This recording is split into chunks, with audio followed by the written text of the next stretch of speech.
Good afternoon, honorable guests, ladies and gentlemen. Welcome to the Macao-Manchester Forum on International Education, Educational Leadership and Policy, and Digital Futures. This joint forum between the Faculty of Education at the University of Macao and the Manchester Institute of Education at the University of Manchester facilitates knowledge sharing on comparative and international education, educational leadership, higher education, digital communication and educational policy. I'm Yu Qilin, PhD student from the Faculty of Education at the University of Macao. It is my honor to be the MC for today's forum. Today, we will have 8 talks from 11 scholars from Macao and the United Kingdom. To kick off today's event, we are pleased to invite Professor Liang Huofan, Dean and Director of Center for STEAM and AI Education, Faculty of Education, University of Macao, to deliver the opening speech. Please welcome Professor Fan.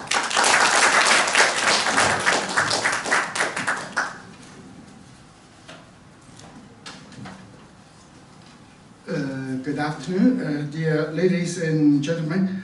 It is my great honor to sit here today on behalf of the organizer, the Faculty of Education, University of Macao, and the Manchester Institute of Education at the University of Manchester, to warmly welcome each of you to the Macao-Manchester Forum.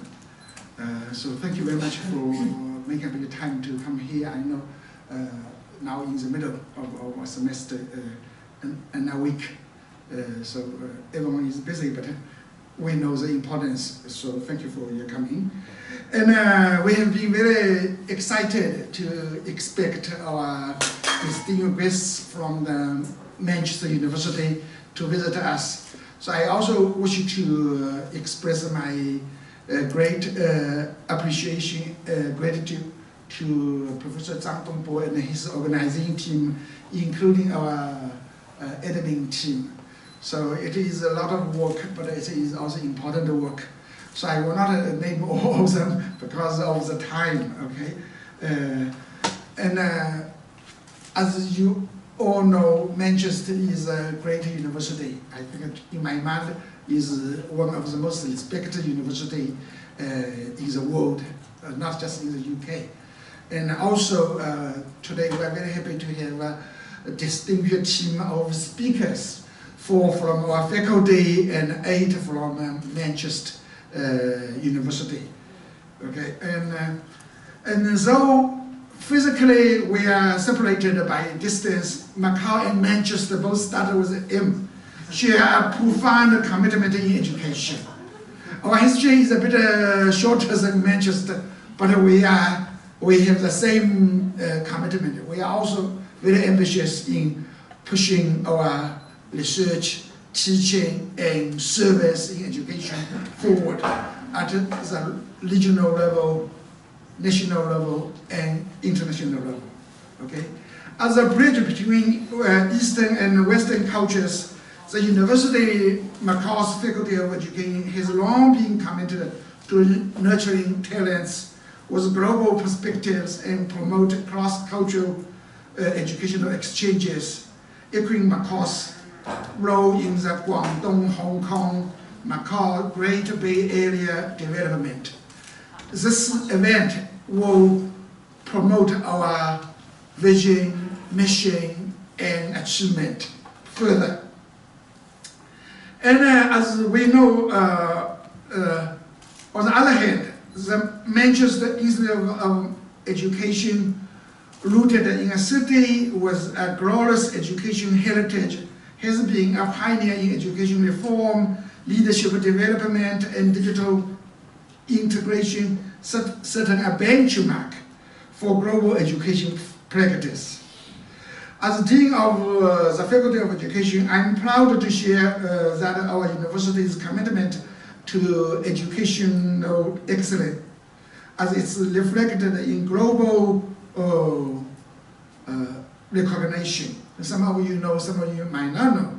In the 2026 Times Higher Education World University Ranking, our university achieved an outstanding results in its education subject. So ranked 83rd 83 globally and enter the world's top 100 for the first time. So we are very proud of it. Before it was 126 to 150. Those achievements are not just, achieved by our faculty or self, but by also an international perspective, collaboration and exchange with other universities, now particularly with the University of Manchester. And in terms of the dimension of the international outlook, we were one of the best in the whole Greater China region. Actually, the very best. The very best. We compared, yeah. And today we gather to focus on three pivotal themes: international education, educational leadership and policy, and digital futures. In this area of globalization and technological revolution, those themes are more critical than ever.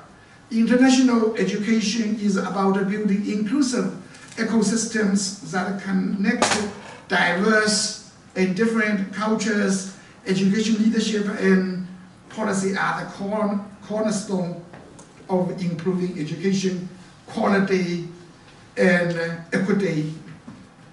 And digital technology especially is reshaping teaching and learning in unprecedented ways, as both our institutions, the Faculty of Education and the Manchester Institute of Education, have experienced in practice.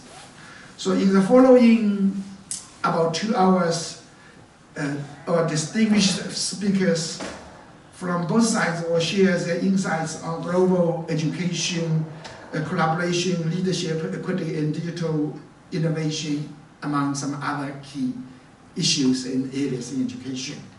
This forum is not just a dialogue or platform, but a starting point for deeper collaboration between our two institutions, which I firmly believe, and as Dean, I will be mostly committed to this. So finally, my sincere thanks to our faculty colleagues again, and our partners at the University of Manchester. And I just learned for their dedication in organizing this forum, which is short, but I hope we will have a fruitful and inspiring experience. Thank you very much. Thank you, Thank you.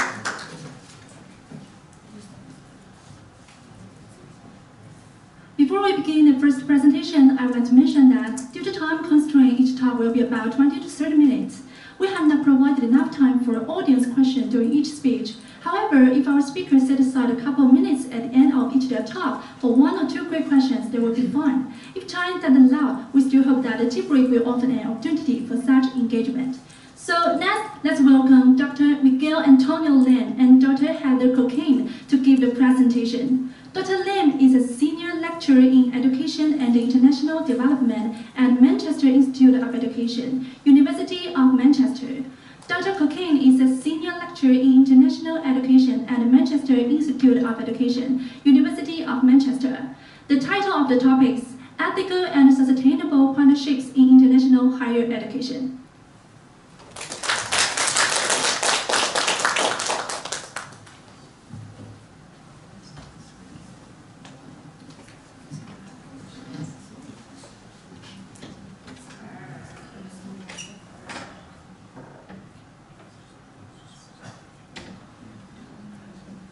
Good afternoon. So let's just start there. Good afternoon, everyone, and thank you so much again, Dean Fan, for that generous introduction. Thank you so much to University of Macao colleagues for being here, for your attention. Thank you to Dongbo and his team. And thank you to my colleagues also for coming. So as Dean Fan mentioned, right, this dialogue is a result of several exchange visits, Dean Fan to and his team to Manchester, and my earlier visit early in the middle of last year, and here we are again, really having now a concrete outcome of that of those sets of visits. We are representing 4 different kind of research areas or research groups. Heather and I will speak about one of these research groups. There are 7 at the University of Manchester. And let us introduce you first to the wider work of the Higher Education Research and Scholarship Group at the University of Manchester, and also one of the papers that Heather and I have worked on together with some colleagues on, I think, a topic that is important for today's dialogue, which is ethical and international partnerships in higher education. But first, a little bit about our research group, also to represent and to share the work that some of our colleagues at Manchester, who can't be with us today, are doing. So I'm the co-convener of the Higher Education RSG, Research and Scholarship Group, which focuses on a variety of areas in higher education policy, internationalization of the curriculum in higher education. You will see later on, we'll introduce some of those themes. But we see higher education as an important context for the research, of course, the context in which we all work. It's defined variously as a variety of things: a site, a space, a concept, an organization, a system, a field. And our group, involving more than 40 people across, well, mostly within the MIE, but across the faculty, look at the various practices, processes, policies, and discourses and issues within higher education. So from the very highest, you know, one of our colleagues, Professor Steve Jones, who was former head of the Institute, recently came out with a book, The University Under Fire, which is really a broad analysis of universities in the United Kingdom, all the way to very specific practices, for instance, with regard to the use, for instance, of foreign language resources in the essays of our students. So there's a wide range of research that we do. What I would say that as a group, what we share is a critical perspective, right? Like we think about like the way that power is exercised in the field of higher education.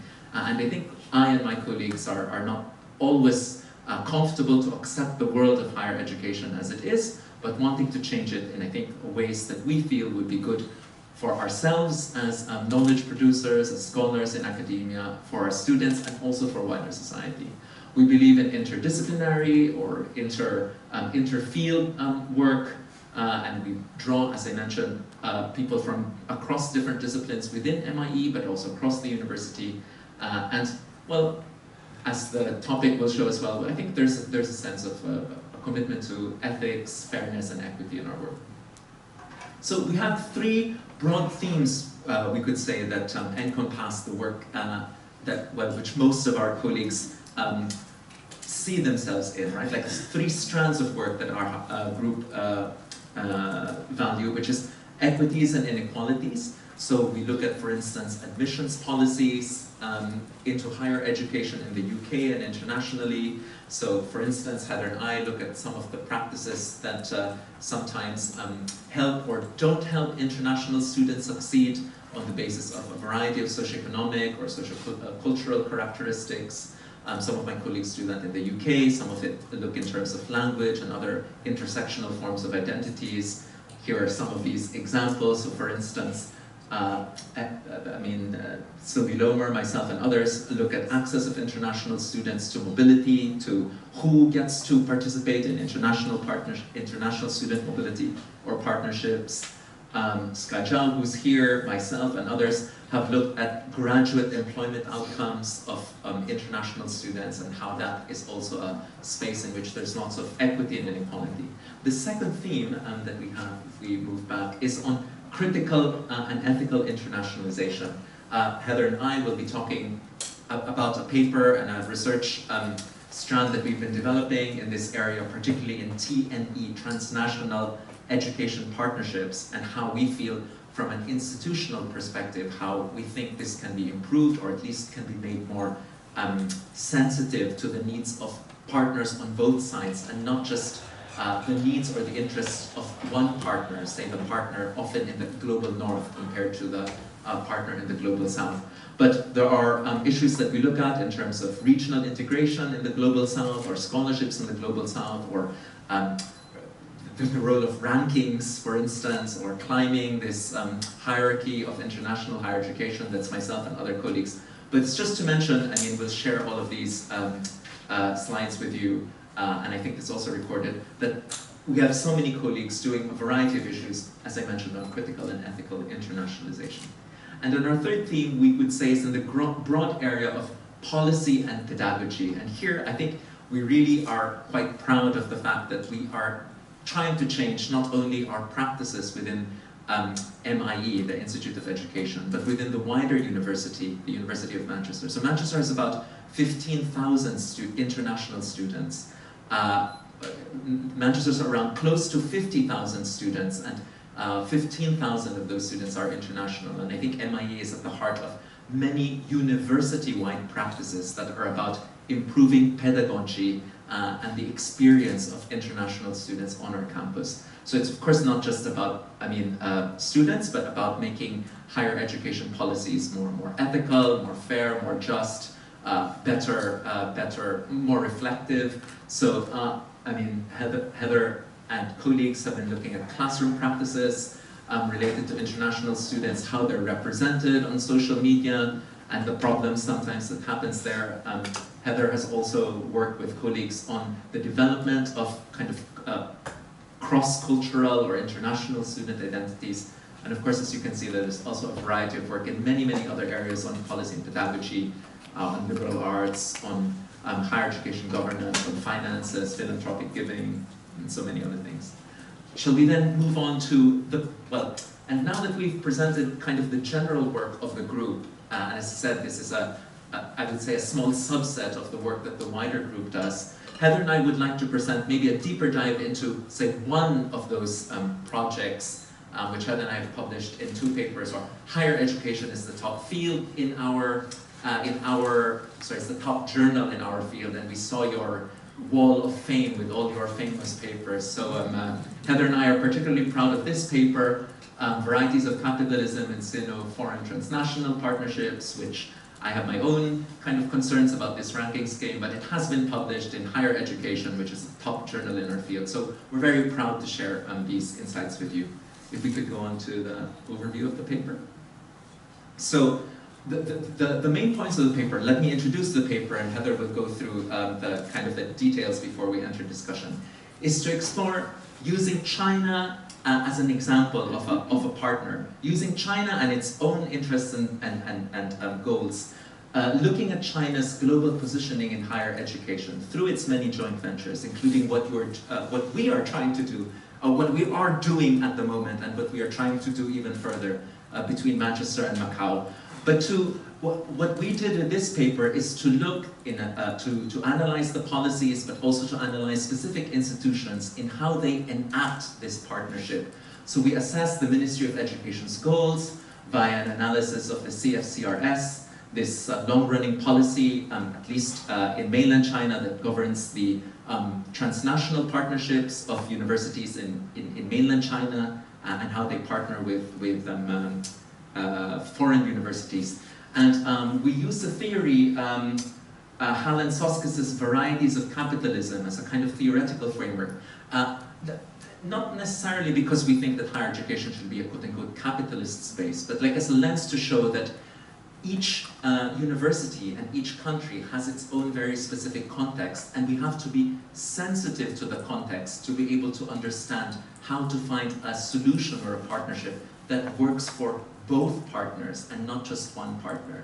So we've identified gaps where, even in the academic literature, there's a lot of work and a lot of literature and a lot of interest on the interests of the global north, say of Britain or of the US or of Australia, which are the common countries that whose universities set up partnerships. But there's less work on the partner from the global south. I mean, there's a lot, there is a bit more work on China, but we use China in a way as an example to extend this aspect of understanding the needs of both sides. And we hope that this can be applied not just, of course, to China, but to all countries that enter into partnerships.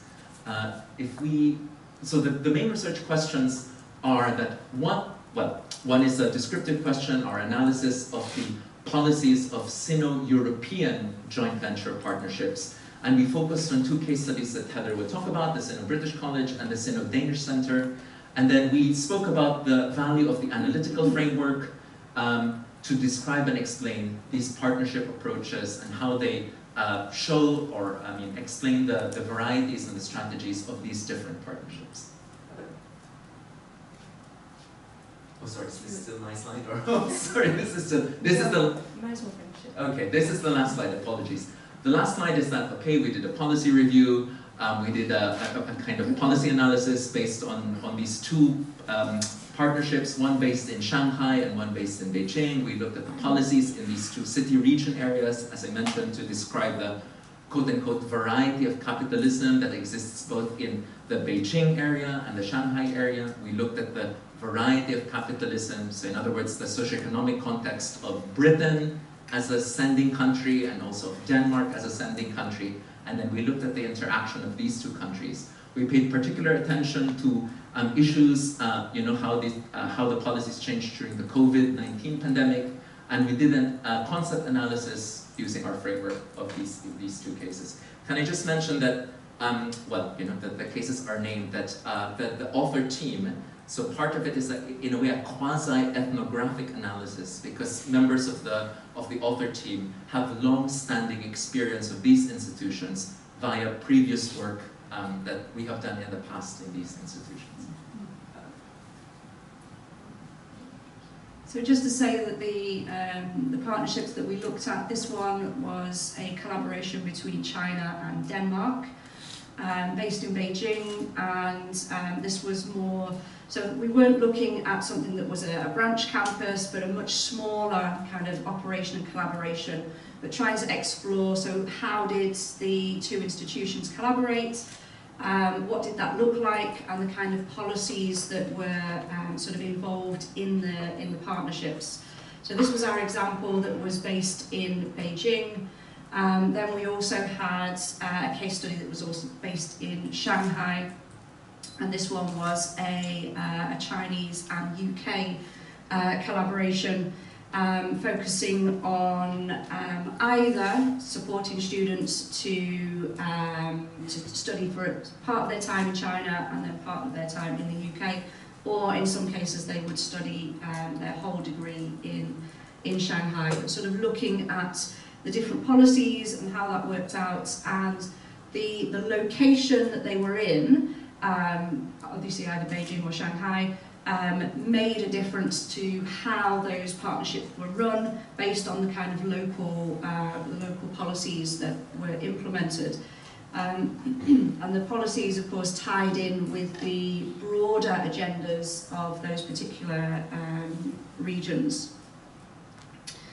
So when we'd sort of gone through that and looked at that, we then applied this to the Varieties of Capitalism framework, which was, as Miguel said, it wasn't necessarily because we wanted to look or use that framework, but it was a way of trying to organise this and try and illustrate the difference, even though we were looking at partnerships in China with European providers.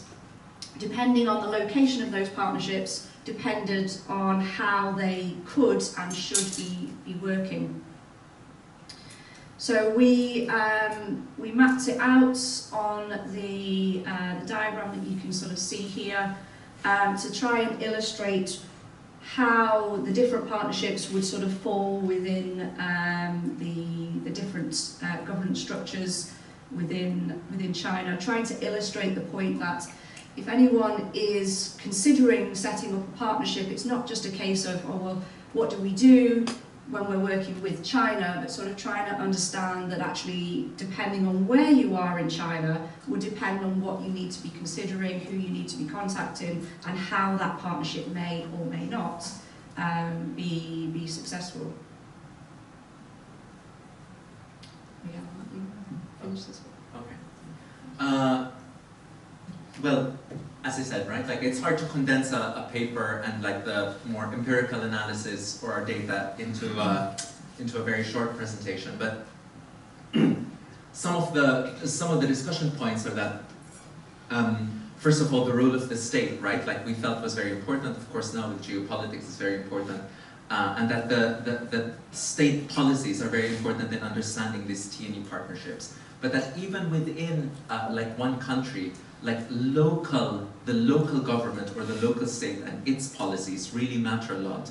And we felt that this was a good paper to bring forward today, also to recognize, for instance, that Beijing, Shanghai, Macau would have its own quote-unquote variety of capitalism. So I think one of the things we wanted to share and bring today was the idea that to make a partnership work, whether it's in Beijing or Shanghai, that we've chosen kind of examples as examples of things where we felt that the varieties of capitalism seemed to be aligned, or the understanding of the partnership was aligned. So in Britain, which is a quote-unquote more marketized country, and where the higher education system is more marketized, these shared understandings of market-based higher education provision allowed for a shared operations, to some extent shared values in running that partnership, compared to in Beijing, where the model of partnership was more based on political capital.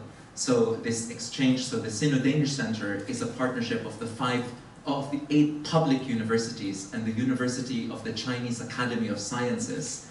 And the Danish Queen, the head of state of Denmark, came to represent the 8 public universities. And that kind of model, we felt, was illustrative of the model of the quote-unquote variety of capitalism, or the socioeconomic context of a Beijing local economy. And again, our hope and our message is that when making a partnership such as with the University of Macau or any other part of China, first of all, we don't apply, external partners of Chinese universities shouldn't assume that China is just one place and everything will work everywhere, and that one model will fit everywhere in China.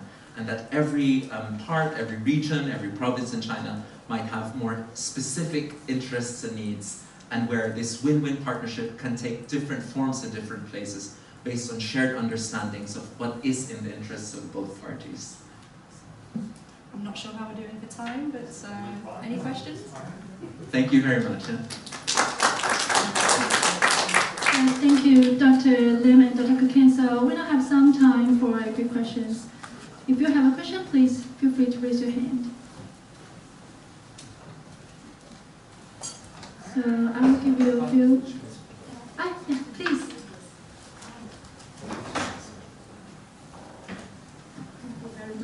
Thank you for your presentation. Yes, I have a question. I would like to know more about how the varieties of capitalism align in each place, Shanghai and Beijing, and particularly if you could help clarify how you use that framework to analyze your data so that we can understand better. Thank you. Yeah, I do not have a hidden slide. Okay, well, so we have another presentation where we go into a deeper explanation. So Hal and Soskis used this model, first of all, to describe the variation of countries and how they organize their economies across mostly Western European and American countries. So basically, they just said that the way that there were these 3 models, mostly in Europe, right? Like, I mean, CME means coordinated market economy and liberal market economy, and then there's something called like a mixed economy. And then they had archetypes like the UK, France, I think Portugal was in the same, speaking of Macau, Portugal was in the middle part, and then Germany and the Scandinavian countries were in the other part. And the whole point there was just to have a heuristic device to describe the role of the state in coordinating the general economy, right? And that in some cases, as we know from the literature, countries like the UK, which are neoliberal economies, that, okay, of course the state is involved, but they allow the market to coordinate the economy. And in other countries where, no, it's the state which, for instance, coordinates the higher education system or via funding or via specifically setting the number, the specific number of students, the specific number of universities, and so on and so forth. So as I said, this is an idealized type, a heuristic. And what we are saying is that when there's a shared understanding, for instance, in a coordinated market economy type of environment, such as in, this is our argument, that within China, we felt that the way that the Beijing policies for the city region of Beijing our analysis of that region in China was that it was more state-organized and state-governed than Shanghai. And that this way of organizing the higher education system in Beijing led it to have a more a shared understanding with Denmark. So for instance, Denmark doesn't charge tuition fees. So this particular partnership is not dependent on tuition fees. It's more a high technology exchange. It's an exchange of political capital. The partnership, the Sino-Danish Center, does not depend, its success or its survival does not depend on whether it recruits students or not. Denmark sends a certain number of actually senior PhD students and so forth to this partnership. In the paper we go on, in fact, to show the governance documents here where they show like very much 50-50, like who is involved. Sorry, just to say that in the Sino-British College, this is very much okay, like what is the business model, have the programs recruited a lot of students. This is a model that is very well known in Britain, and in Shanghai, the local partnerships and the local, shall we say, higher education, society or economy understands or is comfortable with that model, and that partnership exists in those shared understandings. Of course, we don't say that you can't have a partnership in other areas with other logics, but it's an initial space to say, what do you need to begin to think about when coming up or initiating or managing a partnership? Thank you. Are there any further questions? Okay, if not, let us once again thank Dr. Lin and Dr. King for your insightful presentation. Please be seated.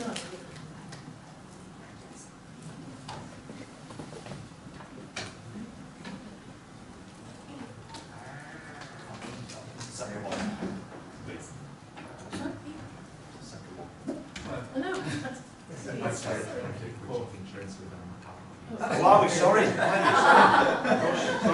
think we feel sorry, Miguel. Sorry. Apologies. So now, please join me in welcoming Professor Xiufeng Liu, Director of Educational Testing and Assessment Research Center, Faculty of Education, University of Macau, to deliver his presentation. The title of his speech is Teaching and Learning International Survey, Latent Profiles of Chinese and American Lower Secondary Teachers.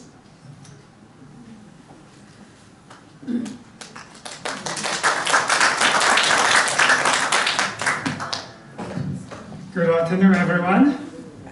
First of all, welcome our colleagues from University of Manchester, and thank the organizing committee for the opportunity to share our work. What I'm going to talk about is very much a work in progress. Is one of the projects my research group has been conducting over the past few months.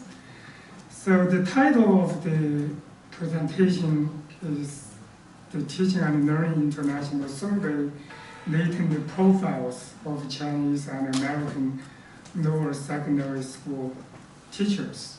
The co-authors with me are my postdoc and my doctoral student.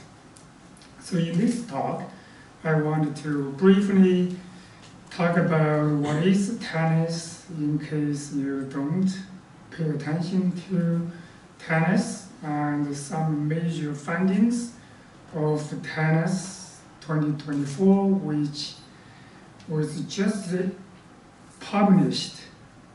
And the focus will be on the comparative study of teacher identity between US and China.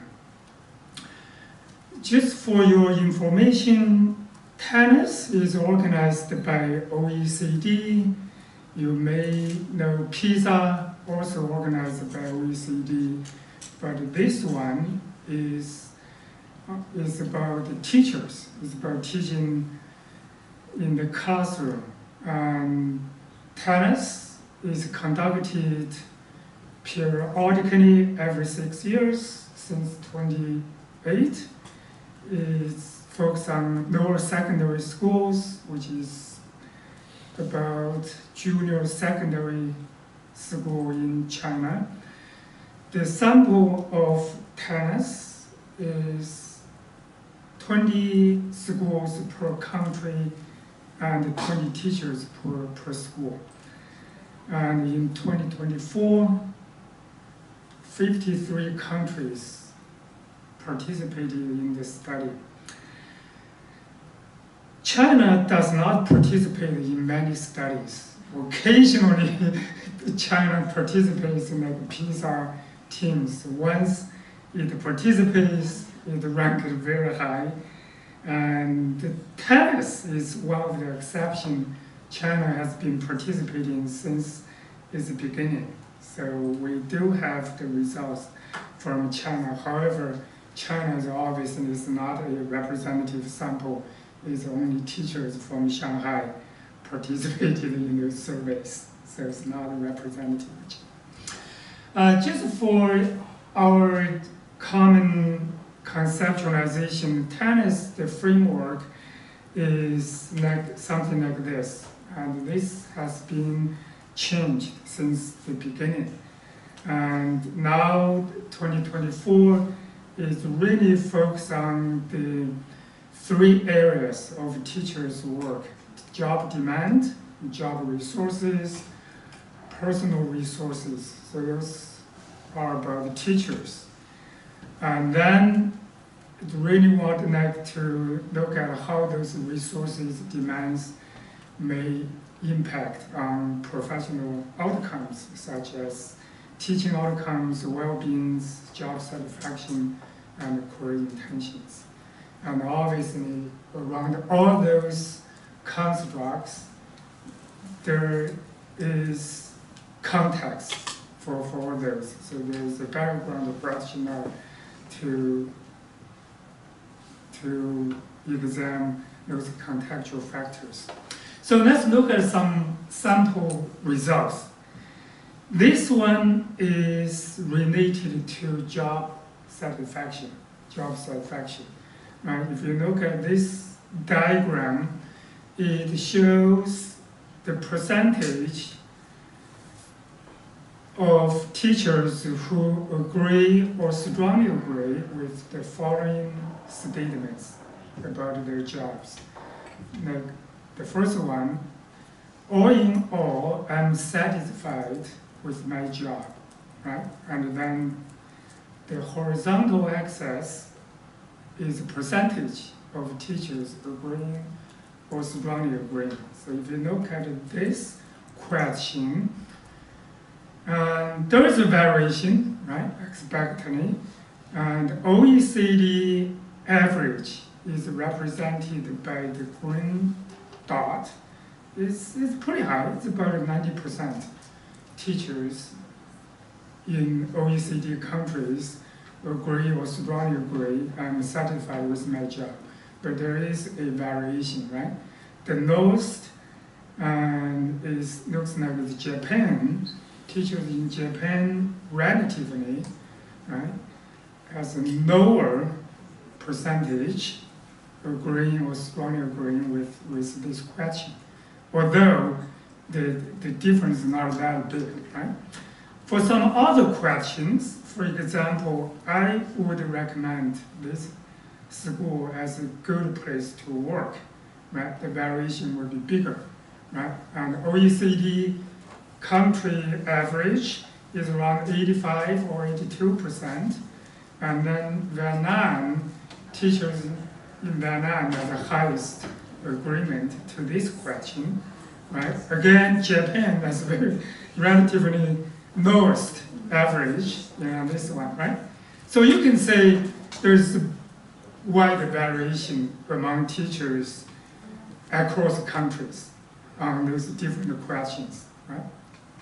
So this is about job satisfaction, right? And next one shows how teachers' job satisfaction is related or correlated with teachers' self-efficacy. So this diagram shows the change in scale of teachers' job satisfaction, the percentage we just presented, associated with the increase in the scale of self-efficacy, right? So all association is positive. significantly positively correlated. So that is positive. And also, the change in teacher self-efficacy, so increase in one standard deviation resulted in how many percentage points in the increase in teachers' job satisfaction. The highest is Montenegro, right? So increase in teachers' self-efficacy by one standard deviation will result in 0.4% difference, a 0.4% difference in teacher job satisfaction. So this association obviously varies as well, right? The lowest correlation or the lowest increase is Estonia. For Shanghai, China is close to OECD average, right? So it's 1%, one standard deviation increase in self-efficacy resulted in about 2.8 percentage difference increase in job satisfaction. Next one, if we look at motivation to become a teacher, right? And there's a number of questions related to why you want to become a teacher, right? For example, teaching makes a worthwhile social contribution, right? So it's more related to contributing to the society, right, for the well-being of humankind. So it's global, more virtuous, right, type goal motivation. Again, wide variation, right? For that question, the percentage looks like Lithuania, right? And that's less than 40% of teachers attach high importance to that question, which means, right, not so much on that question to become a teacher, but Albania is very high. OECD average is around 65%. Right? Some other questions like teaching, working hours fit with my family responsibility, right? As a teacher, I can have a summer vacation time, right? Summertime, and I can spend with my family, children. So that is a more utilitarian type motivation, right? Utilitarian type motivation, again, wide variation. Bulgaria lowest on that question, and Latvia highest on that question, right? And then OECD is about 55%. So again, wide variation among teachers on those motivation questions to become teachers, why you want to become a teacher. Next question is about the teacher's beliefs about growth mindset, right? How do you agree that student intelligence can be modified? How much you think students' learning is mainly attributed to their intelligence or their effort, right? So growth mindset. Again, there's a wide variation. And looks like Chile, the percentage is the highest, right? And also Vietnam, the percentage is lower, almost to the lowest, right? And there is a gender difference. Normally, male teachers' percentage is higher than female teachers' percentage. It's very interesting, right? We look at this. So finally, let's look at the teacher's involvement in school decision-making process, right? There's a number of questions asking teachers how much you are involved in school decision-making, right? Defining school improvement priority, establishing student assessment policy, and so on. Again, wide variation among the countries, right? But OECD average seems quite stable, quite close to 40% on all those questions. So as we can say, for all those variables, tennis connects, there's a wide variety of findings among teachers across the countries. So how to make sense the variation, right? We do expect variation, right? Given the difference in political system, school system, culture, and so on, right? The variation is expected. So the question is, how can we make sense of the variation? So one analysis we have conducted is to use teacher professional identity as a lens to analyze the variation and the differences among teachers across the countries. So this is one of the identity theories by Burke and Stats. It's relatively new. There are many identity theories because identity is a well-studied construct since 50s, right? By psychologists, and then gradually educators, imported that idea to study teacher identity and so on, right? So this theory describes how professional identity and other identities may develop and change. Okay? So in applying this theoretical framework, we can map some of the important variables or constructs in tennis to this model. For example, why you wanted to become a teacher. So that seems to be aligned with so-called the input function of the identity, right? So that's motivation to want to become a teacher.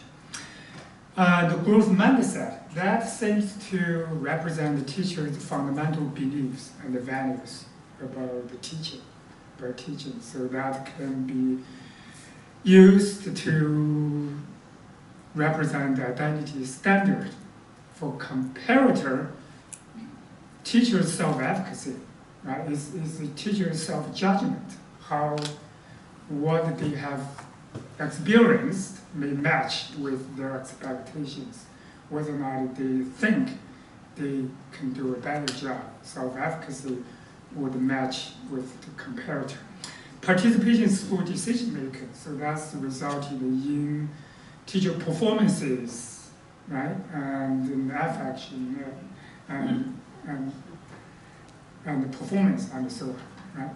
Combination. So that's related to the error means adjustment, means intended actions and so on.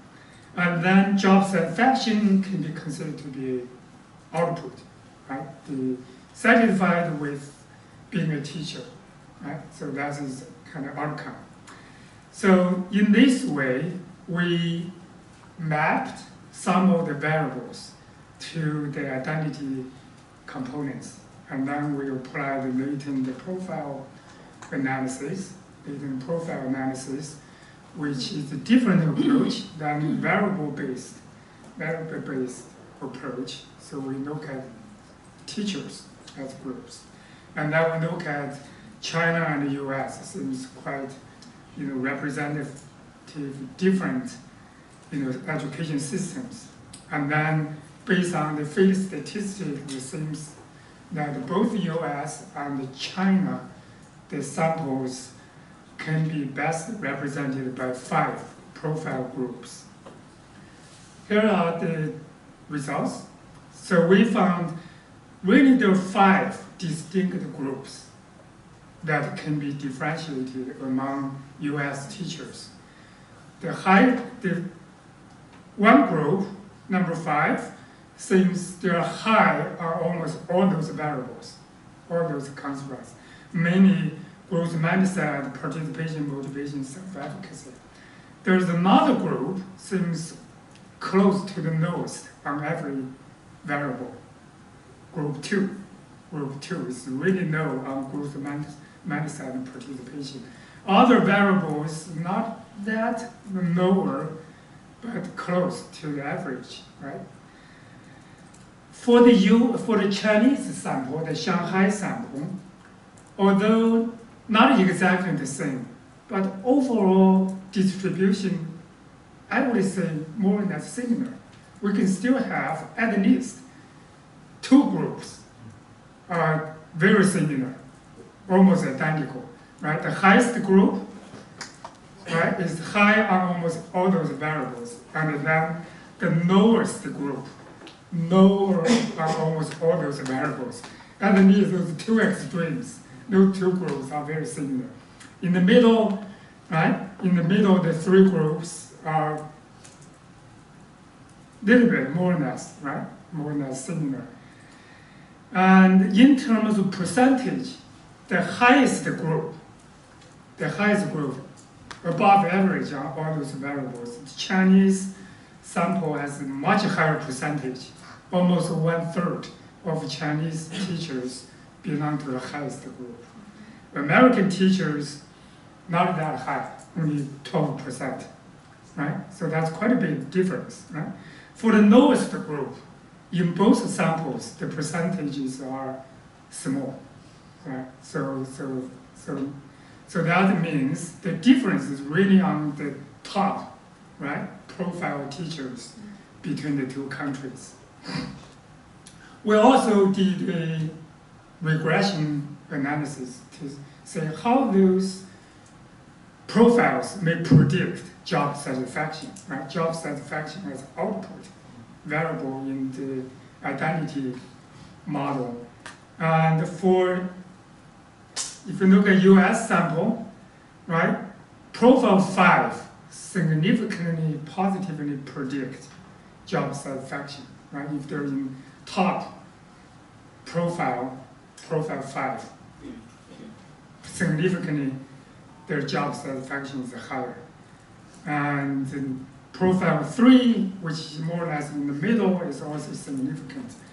But for the Chinese sample, the Shanghai sample, all those profiles significantly predict job satisfaction. So this means teacher identity has the potential to predict teachers' job satisfaction. So to summarize, this is very exploratory, very preliminary. And this preliminary analysis tells us that, teachers, although they are different on many variables, their differences, variations, can be explained by teacher identity. And also teacher identity has the potential to predict teachers' job satisfaction and other outcomes. So our study will continue to refine the variables to identify the best predictors for the profile and then use those profiles to predict the teachers' job satisfactions. Thank you. Thank you, Professor Liu. So we are on time, so if you have a question, please feel free to approach the speaker during the tea break. Sorry. Let us once again thank Professor Liu. Yes. So let's welcome Dr. Paul Armstrong and Dr. B. Hughes. Dr. Armstrong is a Reader in Education, Program Director of the MA Educational Leadership in Practice at the Manchester Institute of Education, University of Manchester. Dr. Hughes is a Senior Lecturer in Education Policy and Leadership and Deputy Program Director of the MA Educational Leadership in Practice at the Manchester Institute of Education, University of Manchester. The presentation topic is Research and Teaching in Educational Leadership, Management and Policy, Reflections from the Manchester Institute of Education. Please welcome.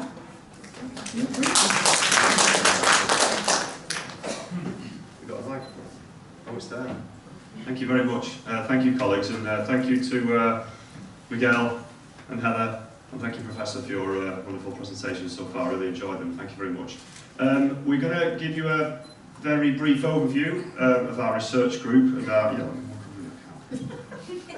stand right there, I can stand on this side, of our research group and the kind of work that we've been doing at the University of Manchester within our specific research group, the Critical Educational Leadership and Policy group at the Manchester Institute of Education. We're going to try and give you a sort of overview of the kind of stuff that we do there, We will focus in specifically on a couple of projects, a book that we've just recently published, but we'll try not to get too much into the sort of weeds around that because we've got so much stuff going on. We thought we'd give you an overview, and then if you're interested in any of the work that we're doing, you are very welcome, and certainly we would encourage you to get in touch with myself or B or any of our colleagues afterwards so we can continue conversations and hopefully fruitful collaborations, because of course that's a significant reason why we're here today to do that. So, okay, so just a quick overview then, and as Miguel and Heather were talking earlier on, you'll see there's a sort of pattern running through a lot of the work that you see at Manchester. We have quite a sort of critical sort of institute in Manchester Institute of Education, and that's because the University of Manchester is quite a sort of left-leaning institution.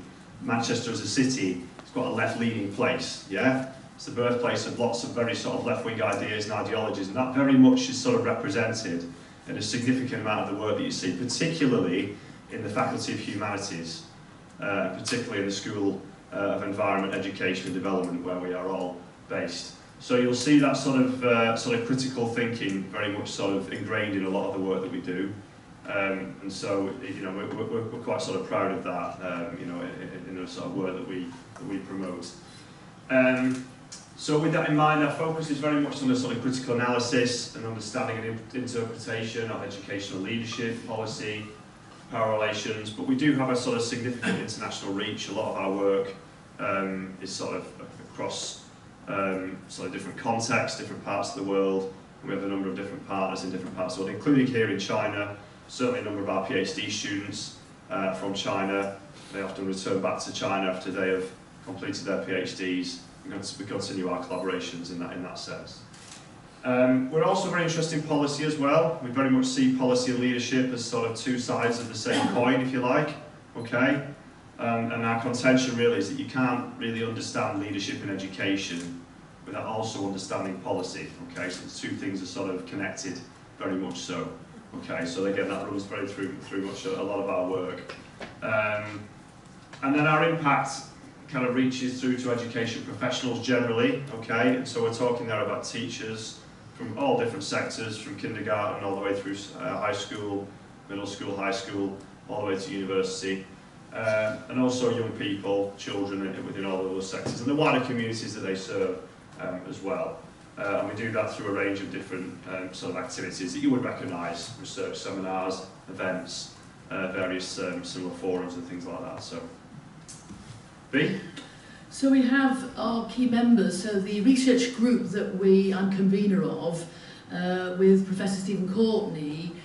One of our key main aims, other than our impact on our research, is of course to engage and encourage our PhD students and our master's students to be part of this research group, as is the way across all research groups in the Manchester Institute of Education. And as I won't read these names out because you can probably read them yourselves, but these individuals based at MIE, we work together to run conferences, and we have a monthly reading group whereby we select not one of our own papers obviously, but we look at papers that are disposed or have a disposition towards critical education, leadership and policy, but not necessarily, and we encourage a critical review of these papers in order for us to develop and understand our own knowledges and understandings of the field of education, leadership and policy. And it's just worth pointing out actually, B, just like the previous slide, that I think almost all of our colleagues did their PhDs at Manchester, many of them with senior profs, and then we sort of very much, often going through a competitive process. Many of them do end up getting jobs at Manchester.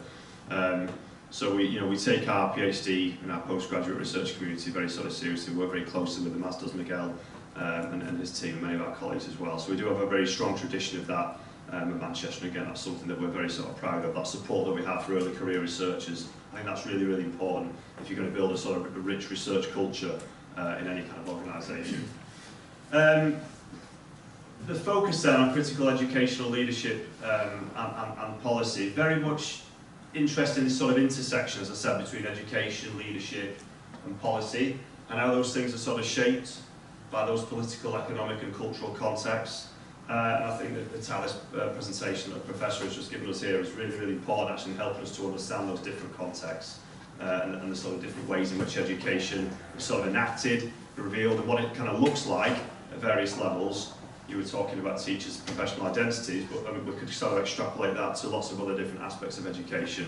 Context matters, it matters a great deal, and that's something that we are sort of very much sort of preoccupied with, I think, isn't it, B, to say that? You know, we're very interested in that. We're interested in interrogating what it means to sort of do and be an educational leader, okay, by examining those sort of power relations and policy enactment, professional identities, okay, so we're very much interested in the sort of human beings behind the role, those that are doing educational leadership. What is they doing, how are they experiencing it, how do they understand leadership, what do they understand leadership to be, and so yeah, we're very sort of interested in that, concern with that. Professor Helen Gunter, the Emerita Professor within our group, widely recognised as the sort of one of the eminent historians of educational leadership, actually has written an awful lot about educational leadership from that perspective, and a lot of the work that we do is actually based on Professor Gunter's work. And yeah, of course, because of our critical perspective then, we sort of very much foreground the relationship between the wider context and the leader's practices. Okay, so we're very much interested in how that leadership is enacted and the connections between that and the context in which it's happening. Okay, because we know from our research and we know from our professional experiences and travel that leadership, leading, and leaders look very different from context to context. So understanding that helps us to sort of learn from those experiences and develop more richer understandings of the concept. Okay, and with that in mind, we're thinking about things like policy and ideology and history, economic, political, and cultural context. Okay, how those things are all interrelated. Have I missed anything of that very important slide, Bea? No, not at all. The fact that leadership doesn't operate in a vacuum, and we kind of question the reification of leadership. Sociologists and critical sociologists, we would question and recognise the ideological, historical, cultural, political elements, influences and impacts on what it is to be a leader, whatever we think leadership may or may not be. We would regard leadership as probably influence and being relational, not necessarily doing the thing we do every day. We're interested in the everydayness of a leader, however that is manifested and constructed. We're also very interested in how policy structures and constructs notions of leadership and leading. So we kind of unpack that in a critical disposition. And Paul, you were right in saying this notion of empirical and conceptual contributions. One of the things we are really encouraged and certainly encouraging of our PhD community, as well as our colleagues themselves, is to develop and think and use new or nascent methodological and methods, processes and approaches, and we're very keen on that. And we've just, see that segue? We've just published a book. Paul was had a great participated fully in the editing with Steve Courtney and Amanda McKay. Do you want to talk about the book, Paul? Yeah, we published this last year, I think. Actually, might have been the back end of 2024, I think. And this is a really important book, actually, and I was really happy to be able to get this book published eventually, because the chapters are all written by members of our critical educational leadership policy group. Okay, so we got all our colleagues together, including a number of PhD students, to write chapters based around this idea of critical education leadership, and with a sort of specific focus on educational leaders, leading, and leadership, and the distinction between those three things. Okay, and there's a clear focus here on policy and how all these things are sort of drawn upon, particularly leadership, for a range of different purposes. Okay, and to explore this again, we're preoccupied with the significance of leadership and why it's constantly repeated and why it's so popular.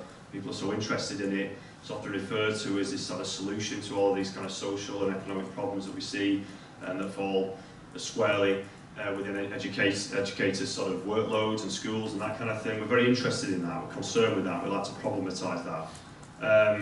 I won't go through the whole book, but what I would say is that we had a kind of a common framework that was developed by Professor Steve Courtney on Chapter 2, which is a sort of new methodology, a new methodological way of understanding educational leadership from a critical perspective. So if you're interested in that, that chapter particularly is quite interesting because that provides a framework then through which the rest of the chapters have then been written.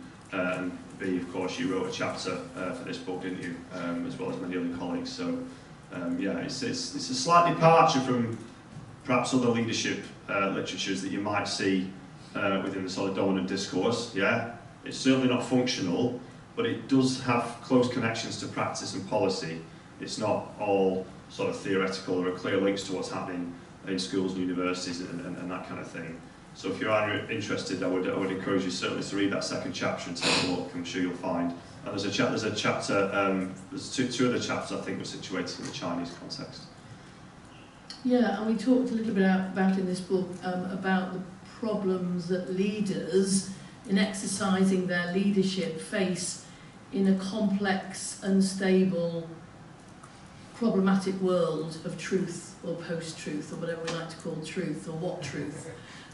One of my part of the chapter was looking at how do leaders within education institutions manage and understand lying in politics, which has always been a point of no return for many of our governments and so on, and beyond that. So there is a wide range. I think what CELPS does, this new methodology, is accept and examine a wide approaches. You know, we are very much a broad church in that, and we are really thinking about developing our approaches methodologically. And Karen Healy, our colleague, has done some interesting work on kind of analysing or reading data through poetry, which has been quite fascinating. One of the chapters is about that. Okay, so yeah, I mean, we have a significant number of publications, although perhaps not as many as our colleague who we met earlier on, who seems to be writing dozens of papers a week by the sounds of it. But we have a significant number of publications. I didn't want to list them all here. If you are interested in our work, you can go to our website on the University of Manchester space, and you can see the work that we've done. We are quite prolific, as are all of our colleagues in Manchester. We're a research-intensive organisation, so we do spend a significant amount of our time engaging in research and publishing our work. These are just two recent research projects that we've been involved with. I don't know, B, if you want to speak to these. Happy to do that, thank you. Paul led on the first, Turning the Tide, with Professor Mela Ainscough, myself and Dr. Stephen Rayner, also part of Manchester Institute of Education and our CELPS colleagues. And that was really a foundation, looking at, despite of the considerable policy changes in England and the fragmented notions of our school system, whatever they may be, we were very interested in looking at what schools are doing in response to a fragmented education system that exists in England. You may have heard the phrase academisation, a process by which schools have become academies under a particular policy and reconstructed leadership and leaders into executive head teachers and chief executive officers. So there's interesting shifts going on in leadership in England. And one of the aspects of this particular study, the Turning the Tide study, was to examine through ethnographic and interview methods, is to talk to people involved with these informal but interesting,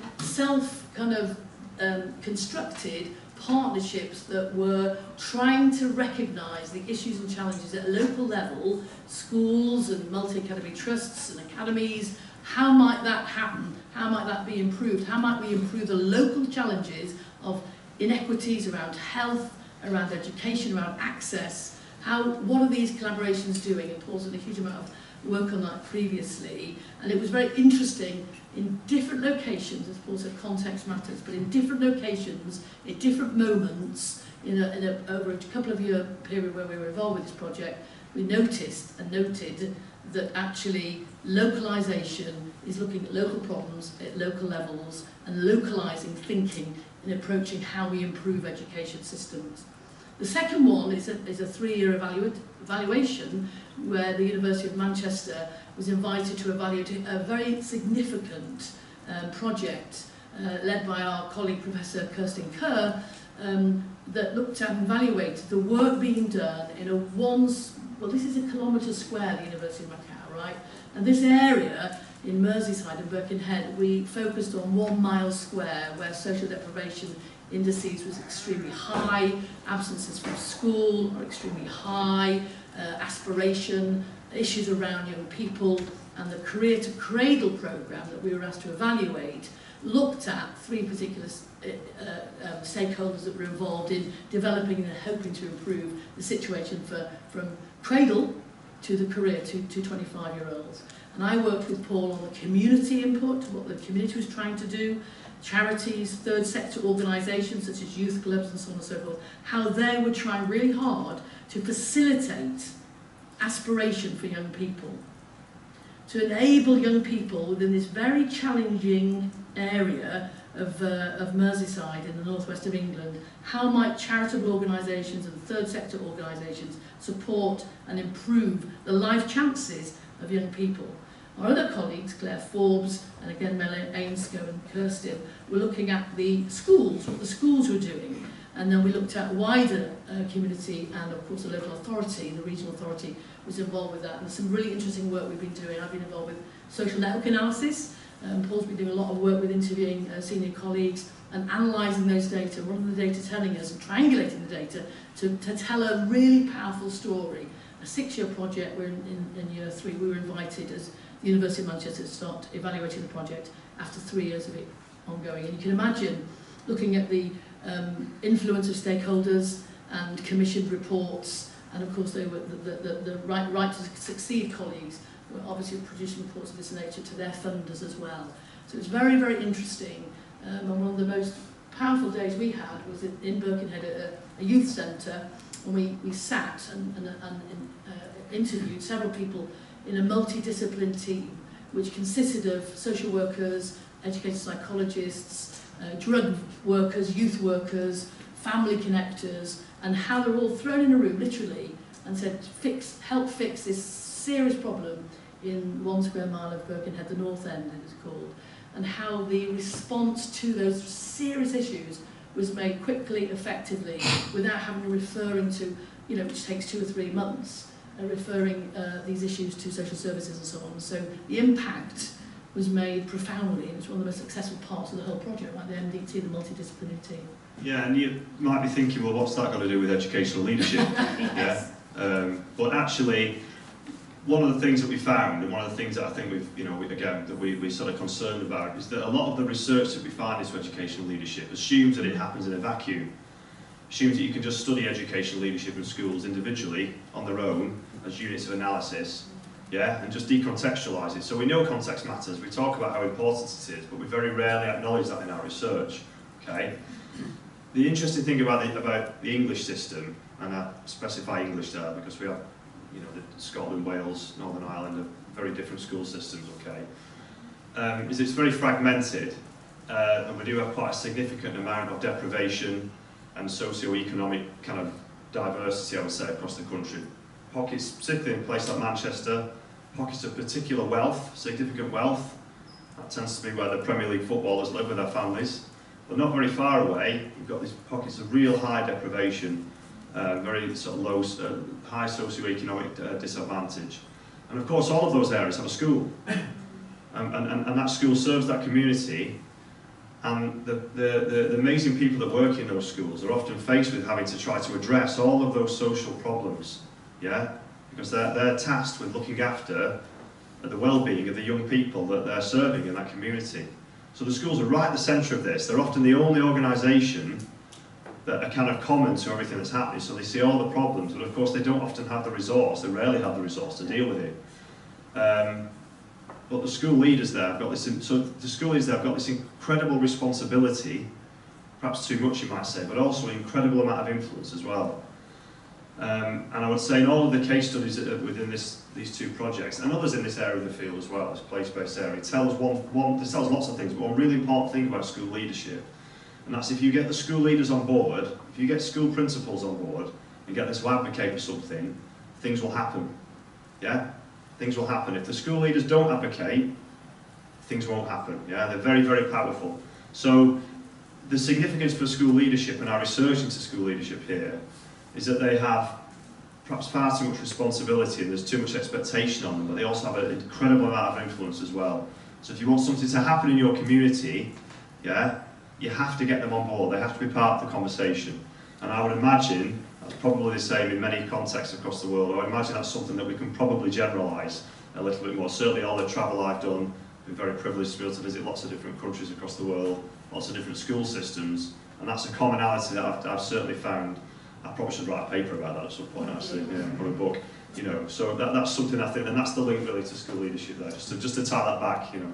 Well, exactly right, and I think the other point we'd make from the evaluative report, this is our second report we've written, is of course if you do not engage as a leader, because it's tough trying to maintain and manage your school in difficult circumstances, where policies and performativity is the main menu for survival.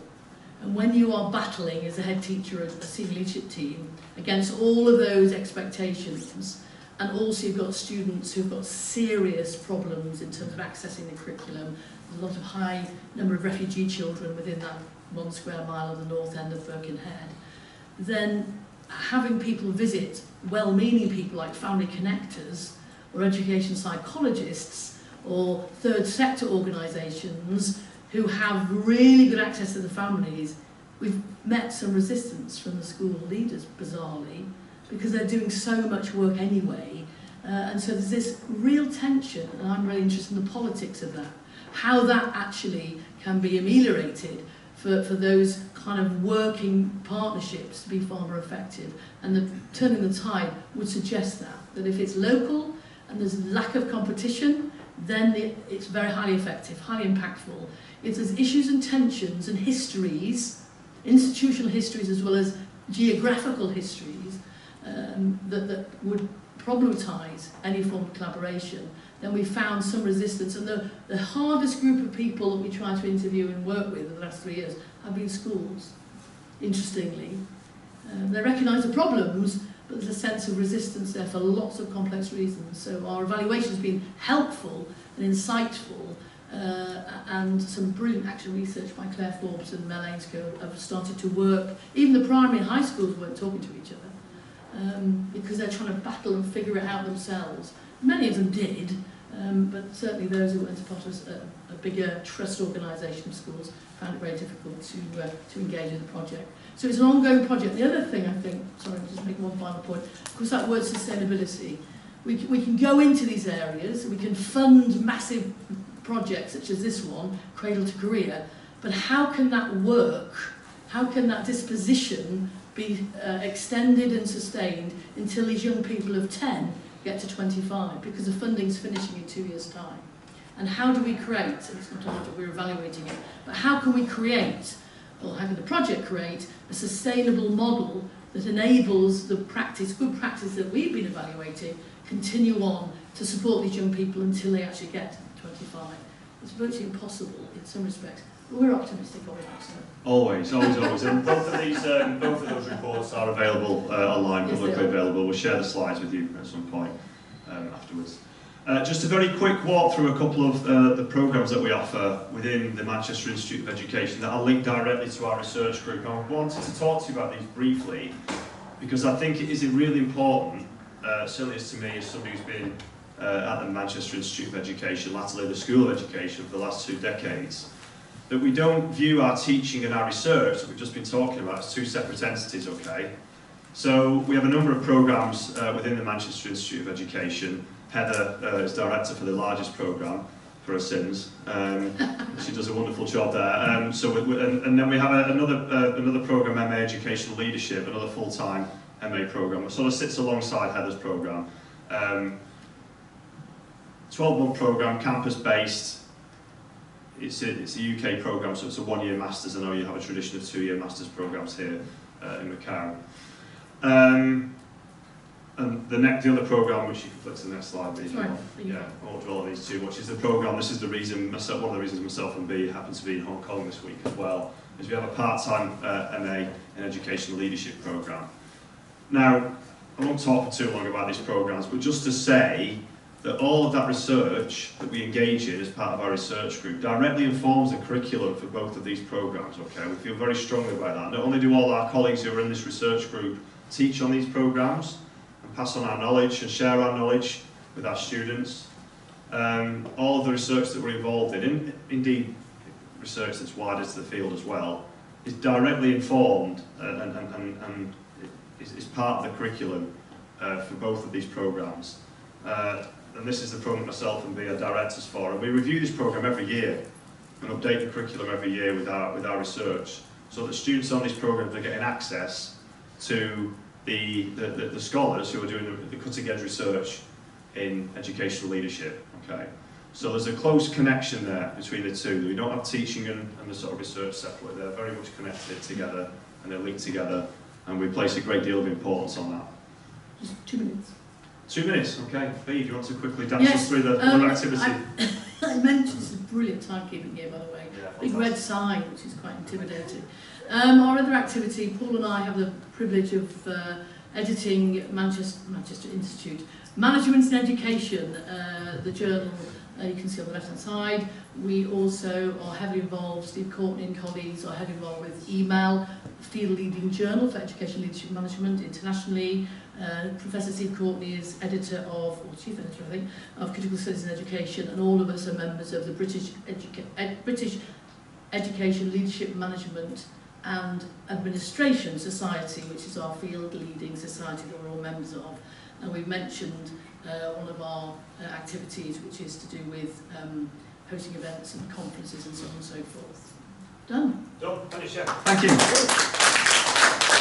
Good, Dr. Armstrong and Dr. Hughes. And we still have about 3 minutes remaining, so yes. The floor is now open for questions. If you do have any questions, you will have to ask them now. I'm so sorry, because myself and Dr. Hughes have to go to Chengdu, and then after Shanghai, we're going to have to leave fairly quickly because we have a flight. So if you do have any questions, if you want to ask them now would be a good time. And if not, you can pass them on to us at a later time. We're happy to take them later over an email conversation. But no obligation. Yes, please kindly raise your hand if you have any questions.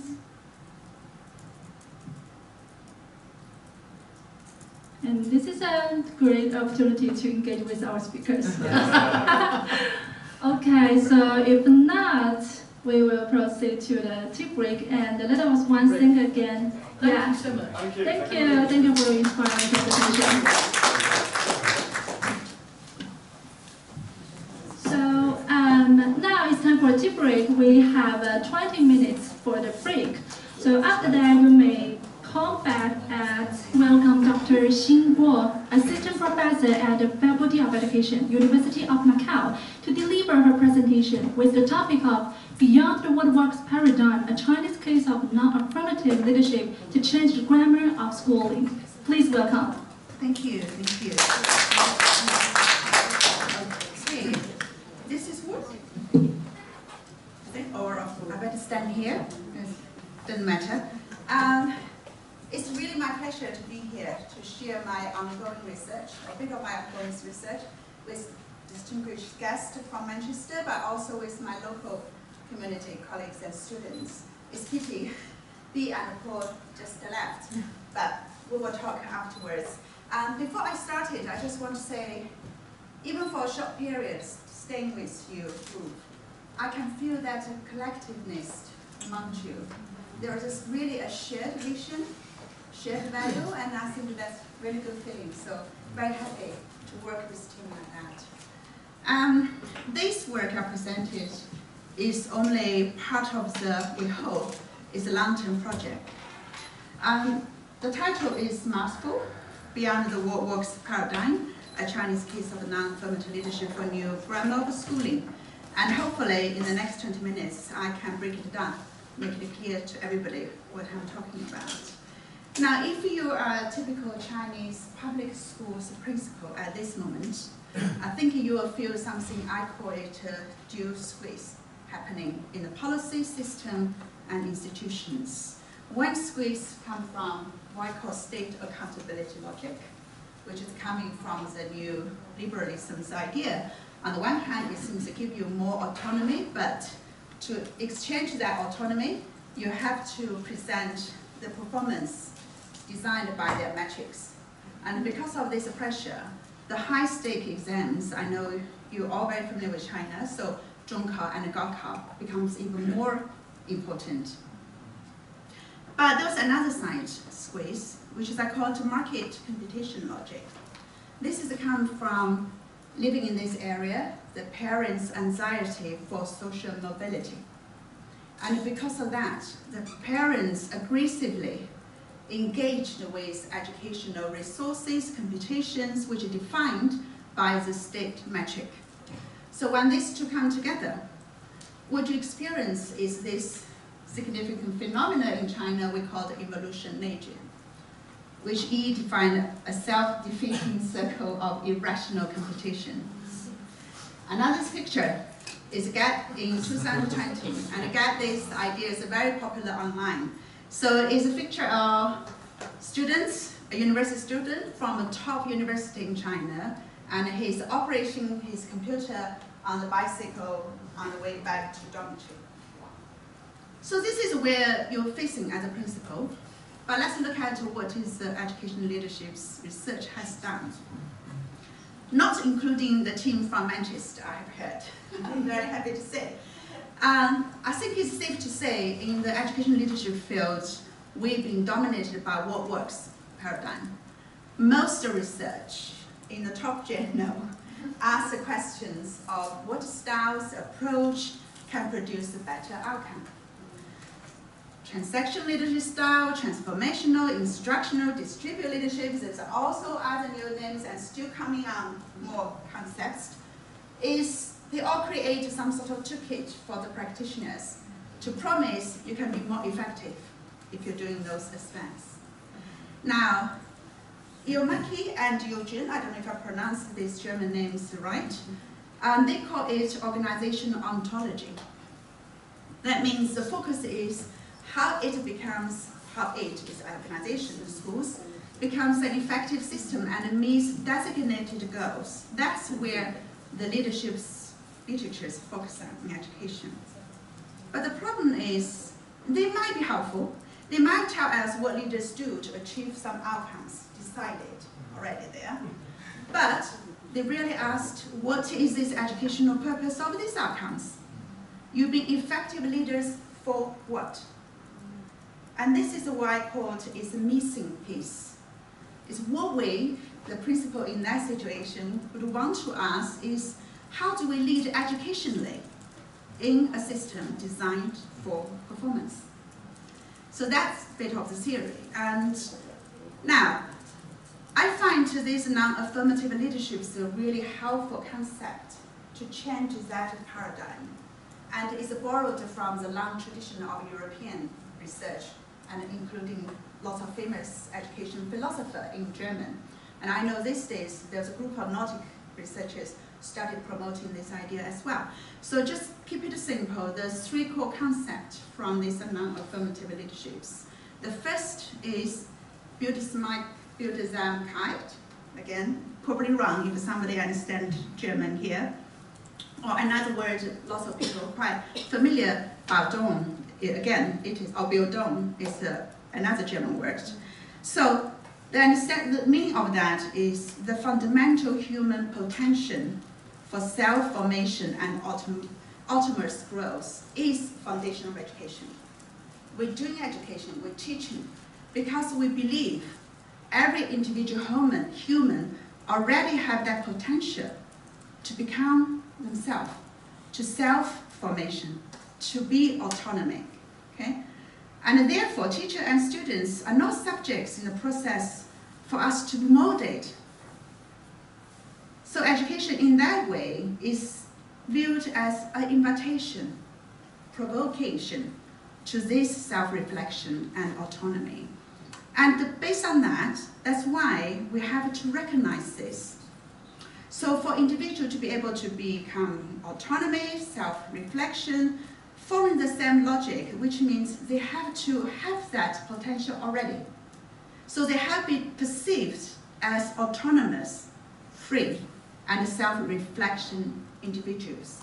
Therefore, leaderships also have to be based on such recognition, no matter the students or the teachers. And then they call the education is a process of a summoning, which means the leaders invite, provoke, disturb something, so that the goal of the others' self-formation can be calling out. It's not we imposed a concept of what is better of you, but we're calling that out from the potential you're already there. So that's educational philosophy discussing, by which come up with this in practice. That means non-affirmative leaderships in education. The work is how we can holding up the space or nurture a space there where this Buddhism kite can flourish. So that is the non-affirmative leadership's idea. Now, I want to briefly introduce these schools I've been working on and hopefully can demonstrate what this non-affirmative leadership is going to look like. About the school, it is the K9 public school in a Tier 1 Chinese city. And it started in 2017, and it is very lucky in a special zone, which means they're giving a special autonomies by a very unique structure, tri-party arrangements, the local government, a local prestigious high school, and a sports foundation. These three together is the backbone of the school's structure. And at that time, there was a national policy which argued for sports and education coming together. We call it 体教融合. Now, because of this 体教融合 policy, that's why they've been giving this autonomy can do a little bit experiment in the public systems. Now, Principal Z is the key person we studied here. Is a very experienced educator, but also you can track his record to see he's always committed to pedagogical innovation. And then what he wants to do here is want to change the grammarly of schooling or institutionalize a new grammar of schooling. For in his word, basically he wanted a school for students to grow, which exactly, if you connect with what we talked earlier, the idea for the school. It sounds very, very simple, but it's a very challenge within the environment I just described. So the schools experience lots of problems as well. There is a sudden expansion from less 1,000 being request to expand into 4,000. And the government sent the vice principal directly to school and things like that. So there is a lot of changes as well, and they have to make a compromise. But the years when we started the fieldwork, which is last year, and they started to reintroduce their original changing ideas to school, so they're persistent in their changing as well. So it's not a victory story, and we tend to do a long-term ethnography in the field with them to observe what's actually happening, not only last year, but now and later. So the current research I'm going to share with you is based on this first phase. We've done the 34 interviews with teachers, principal, vice principals, managers, and 200 plus newsletter. I will explain what's significant about this newsletter, and over 40 hours of observation, including principal shadowing and went to their meetings, observing lessons and things like that. Okay, how to look at the non-affirmative leadership? Compare with the leadership model like instructional leadership, they give you a tool. They will say this is the categories where you can look where the leading actions happen. Without that, what should we look? And I use the institutional work. This is coming from the new institutional background. I'm not going to discuss in detail there. But I think because this principle want to establish a new grammar of schooling, that's why this change needs institutionalized.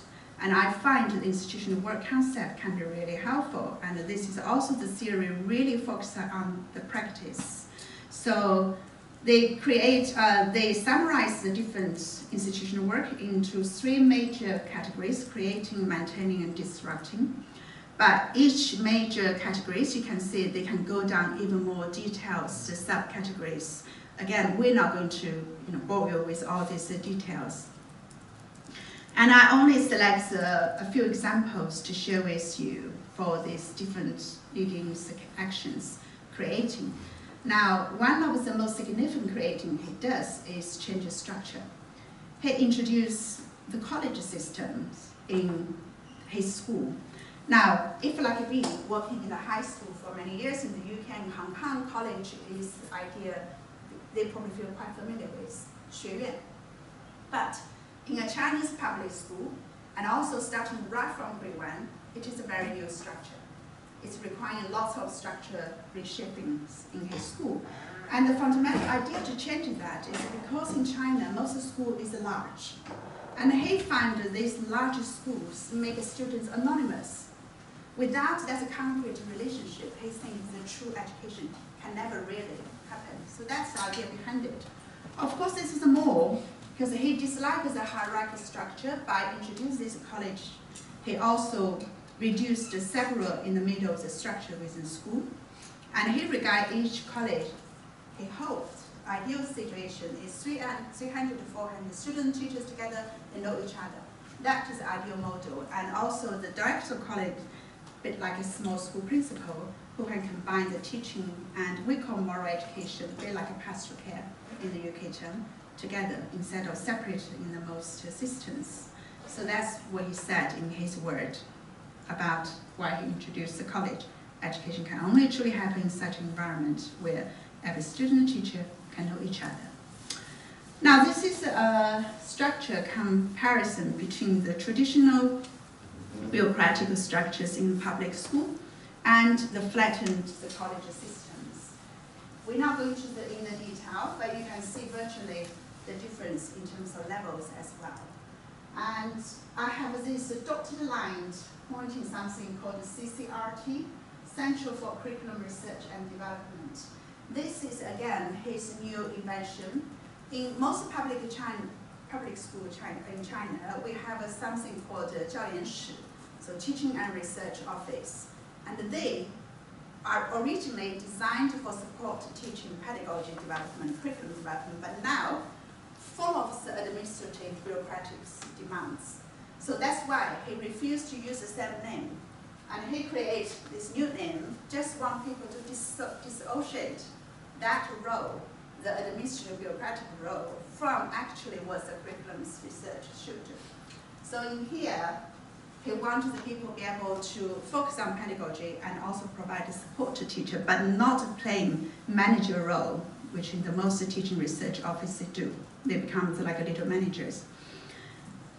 Okay, that's one example of the structure change. But all of this structure change have to come with the cognitive understanding. We want to bring the teachers on board.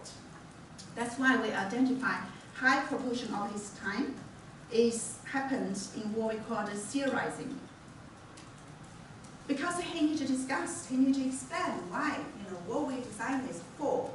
And it's interesting, the first 4 years before government intervened, they have lots of the regular meetings, but these are not the meetings like what we hate to go to.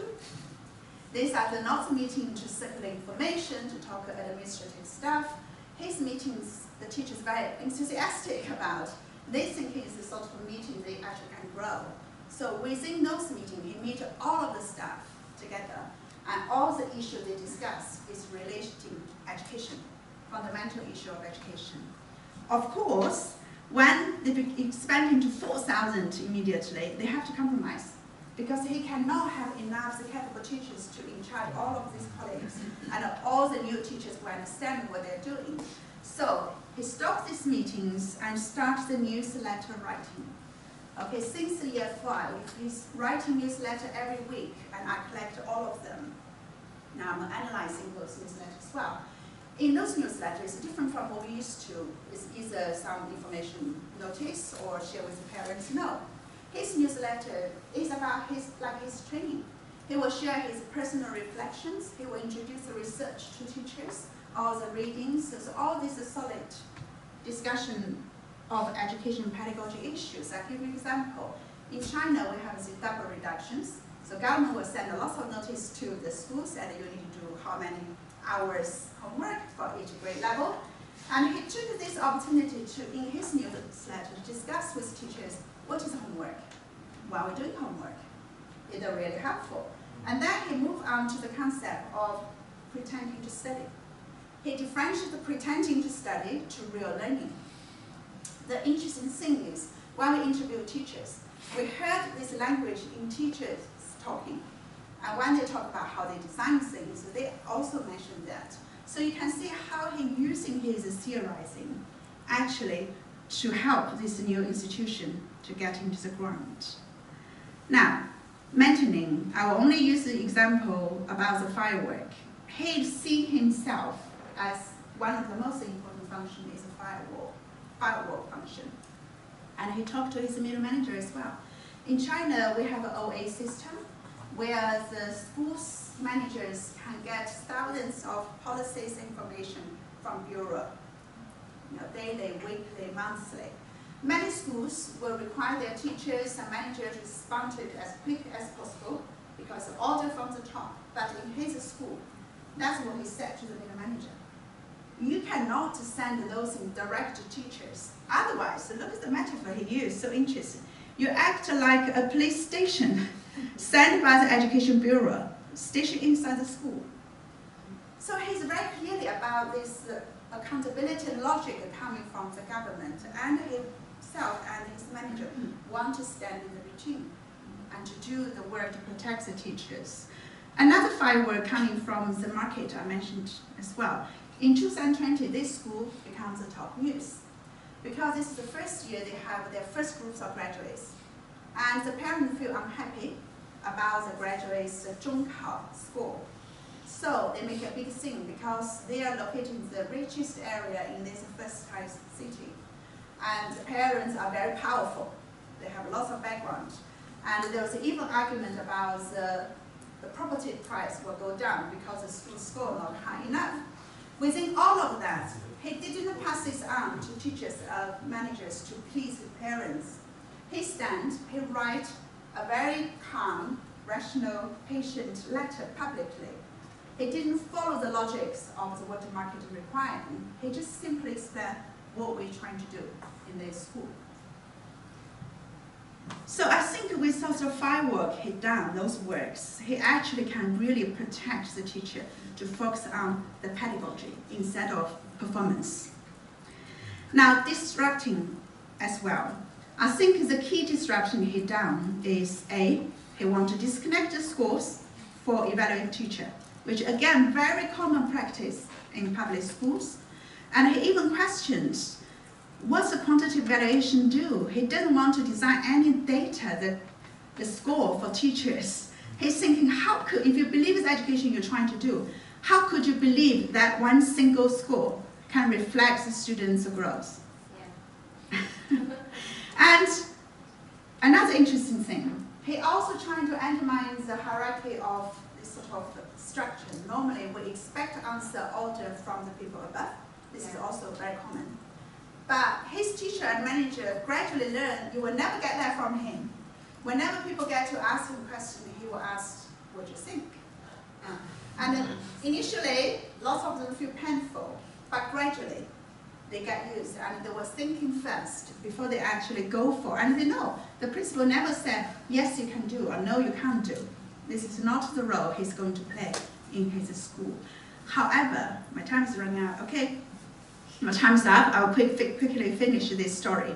It's not all wonderful story. I find some paradox we call professional guilt as well.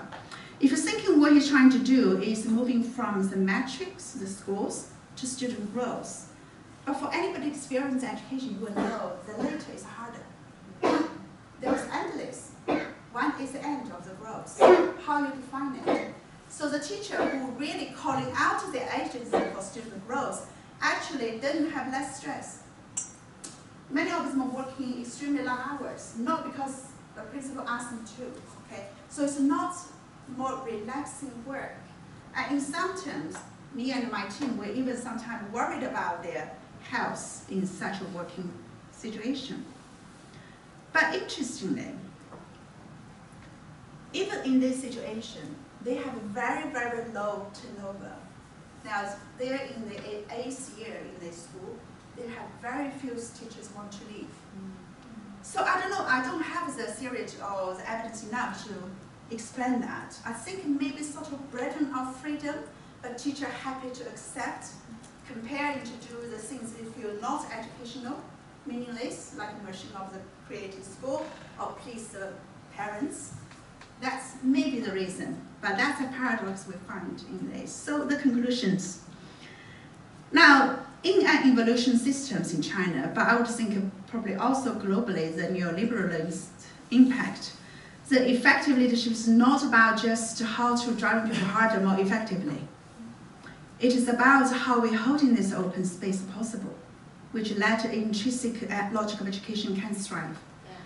And I hope to insert this education back to educational leadership's research, so we can reconnect with other areas in education research, like curriculum, like philosophies. Now I hope we have time, probably not today, to discuss how can we together make this educational more visible. So that's all, and that's some reference I mentioned, and thank you, and sorry. Thank you, Dr. Paul, for your inspiring presentation. And unfortunately, we have come to the end of the allocated time, so thank you once again. Okay, one quick question?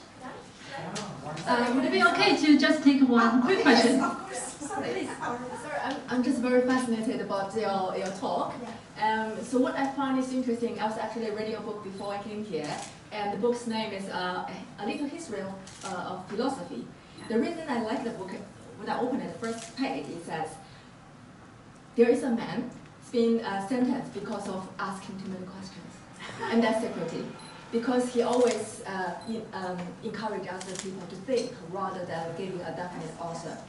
In this situation, I just feel like the leader is actually facing a huge stress because of the structure-wise, and then so that he can probe questions to help people to think in this way. So given the structure, like such a leadership is very rare, what do you think the supporting mechanism is for people who could dare to take this step? In the case of parents, in the case of higher structure, in the case of everything that, you know what I mean? Yes. Yeah. Those support probably far from where we can reach. But for my experience, although I write about him, study about him, but he's not rare. If you're looking at the teacher as principle more widely, you will find them scattered in different areas. So this gives me the hope. Is yes, everybody living in this evolution, but not everybody follow it blindly. You always find those people to find. So my role, I want to find them to tell their story, to encourage the other to see the alternatives. So it's not really answer your question, because I know we probably should have like this structure. They have the national policy, the sports and children. They took it on, and then they have some other people to support it. You know, the sports foundation and the high school principal.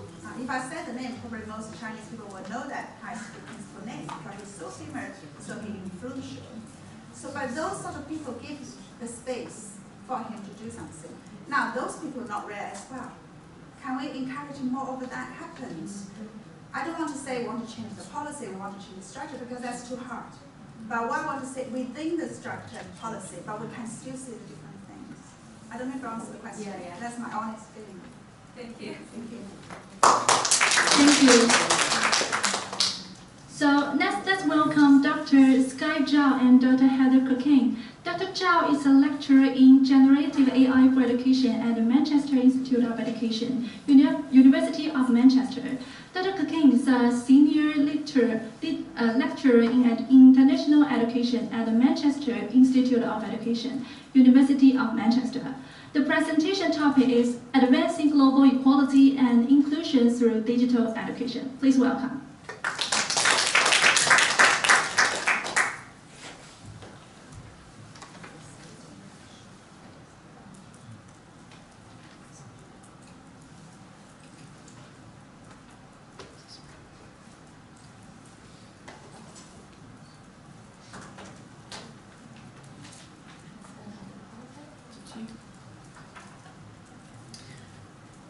Okay, hello again. As Miguel mentioned earlier, and then Paul mentioned, we have different research groups, research and scholarship groups at the university. So Sky and I will talk about our DTCE group, which is Digital Technologies, Communication and Education. And I would say this is one of the newer research and scholarship groups and is linked to one of our master's programs, which is an MA in DTCE. So the digital technologies, I think that's self-explanatory, but the communication part was quite a key word to include within this collection, because it talks about, or the foundations are the kind of learning mechanisms, the communicative learning techniques that sort of underpin a lot of the work that we do within this kind of area. And there have been various talks around, should we change the name, because it's very long, should we change it, shorten it, but then when you speak to the team, they're very kind of keen to keep that, to sort of show kind of where the roots of all of this lie. So we do look at obviously digital technologies, but we consider the kind of the role of them in communication, in those kind of learning processes, and also acknowledging that a lot of learning comes through those communication and collaborative processes. So within the group, we have various different colleagues, obviously myself and Sky being two of them. Here you can see some images of some of the books that have been more recently published within the wider group. And what we have is this particular group has grown, I'd say quite rapidly over the last few years. We've had the master's programme for quite some time, but the research and scholarship group is quite new and actually is not just based in our department, but supports kind of the wider understanding of digital education, not only across the department, but across the school and the faculty as well. So looking at broader issues relating to education, linked with the kind of digital side of things. Again, our group also takes this kind of critical perspective, and we have the similar themes with the other groups in terms of looking at the ethics, equalities or inequalities in relation to the use of digital technologies, tools, etc. for educational purposes. And of course, more recently, this has grown to include the generative AI tools that, of course, are being developed and rapidly changing, and thinking about the kind of impacts that those tools are having on students, on children, on educators, and of course the wider environments as well.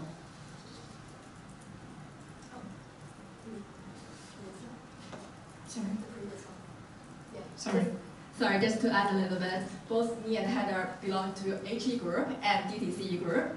So I just realized that this book that I published should be going to the HE group, but yeah, but also shows that how we could, like as staff members at MAE, we could choose our different research group and overlapping, so that shows a lot of collaboration, and I would say it's almost like a family to us, like for me at least. So as you mentioned, that is a really nice team as a result of that. And also I think that we have a relatively very small research group, around 10 people at the moment. It's a very newly established research group. But during the morning session, we mentioned about the top 2 scientists. So 3 of us are the top 2 scientists, including myself, my hosting PI, visiting professor, and also a professor, Susan Robertson from the Cambridge, thinking just to us to also nurturing us as well. So this team is relatively small, but it's quite essential in MIE because it can be in the frontier of the AI and digital technology at its space. 2 of our members, including me and Mark, who wrote a book on Gen AI for academics, we are also University AI lead. So there are 3 University AI lead that University of Manchester tried to, I would say, because of the, I'm not sure whether you've heard that Manchester University recently signed a deal with Microsoft, becoming the first university in the world that partnered with an AI company for giving access to 365 Microsoft Copilot. Mm-hmm. So University of Manchester is actually at the frontier of AI wave at this stage. And they established 3 AI fellows, and our center, our research group is quite frontier and central playing that role. Yeah, just to mention that. So we are going to show you some examples, not as specifically as research projects, but what we want is to show you how our research impacts policy, decision making, how our research impacts scholarship, combined with scholarship, and also how scholarship and policy again go back to our research. Mm-hmm. We wish to showcase some of our colleague projects. We did ask them to give us some examples. They were too shy, so unfortunately, me and Heidner is going to promote some of our own research as a result of it. I did start working with AI before ChatGPT happens, before OpenAI launches Bomb to us. So when published on the ChatGPT and the digitalization writing is on a Nature affiliated journal, at that point when we were collecting observation and interviews, that time people just started to know, oh, there's a name called ChatGPT. So we're kind of I wouldn't say expert, but I would say we were lucky enough to in this area at the beginning. And then when we interviewed students during that time, we realized a lot of students with disabilities, seeing how this helped them with leveling up the playing field, potential of AI being recognized as assistive technology for them. So we then published a paper on the use of Gen AI by students with disabilities in higher education, in the Internet of Higher Education. This paper has been cited by the NHS, I don't know the full name, our National Healthcare Service. Yeah, and we also, like, I was also giving the training for the healthcare professionals to see how AI's impact on students with learning disabilities and how that team could better prepared and also hopefully working with them to secure more funding as a result of it. 2 of these papers, along with another, has been cited in the United Nations reports on the right to education. Our expert group on United Nations, including me and a few colleagues, I think in the UK around the world, and our lead is Farida. She reported this at the annual assembly of United Nations in New York. As part of this, I was tasked by UNESCO to lead a global multilingual survey to see how AI competency people are developing in higher education. In a way that they launched the AI competency frameworks for schools, but not yet for higher education. They want to know what is on the ground so that they could revise their competency framework in higher education. Hopefully we could launch that very soon. We collected around 3,000 responses. The English language analysis just accepted yesterday, so yay. And then we had other language on the way. One of is Indonesian Bahasa. That's the language that Indonesian students help us to translate. One of me and Miguel's PhD students working with us on this project. That paper is almost ready, yeah. We both give comments. We are quite happy with that paper, so hopefully there's another forthcoming publication out of this. The survey is ongoing. The reason we put this here is also an invitation. Anybody who wants to partner with us, let me know. So we could also collect other languages, we could report this together, co-publish together. So this is how our kind of research impact policy and the decision making. As part of the English survey I just mentioned, we realized there's a lot of issue, especially in digital divide. Global South contexts don't have infrastructure ready for developing AI competency. The tools and guides are very English dominant, and that also creates another barrier. So I proposed a project with Microsoft AI Economy Institute. They seem to like it. So I become the senior fellow of Microsoft. So as part of this project, we are going to explore the AI leaders around the world, their perspective. What are the barriers, how AI competency could be localized, and how we can avoid kind of creating linguistic or cultural barrier, and also look at grassroots practices, how we could, even given the current structure very similar to your projects, what that practice on the ground that can combat this barrier. We want to collect that. So hopefully, there's another project open to collaboration for AI leaders who are working in this area. I can interview you, and also if you are interested in this Microsoft course open again, and I'm a mentor for this team, so I can mentor the next cohort group. If you have a proposal already, I'm happy to help you with that. Part of the funding, I think the funding is around $100,000 US dollars, 100,000 probably, yeah. So enough for you to do this project, similar of this size. Yeah. So as part of AI competency development, we also, like from research to scholarship, our project, our RSG research group is also leading an initiative called AI Hackathon event. So we're currently partnering with 12 universities around the world in different contexts, including Hong Kong, in Indonesia, Thailand, Nigeria. I can't remember the whole university. Bangladesh? Bangladesh? Yeah, Bangladesh as well. So this is our scholarship members, Abby and Martin. They are leading this group. So I'm working as an expert, I would say mentor, and also mentor for the students, and then also with seminars with this. So in a way that we are trying to organize different time zones. You see how 12 universities around the world working collaboratively online for students is a challenge. So we try to organize in a more concise team. But if you are interested in, we are open for collaboration as well. So if you want to be part of the 13 partners of our AI Hackathon, please get in touch. And this is one showcase from the first cohort of the AI Hackathon.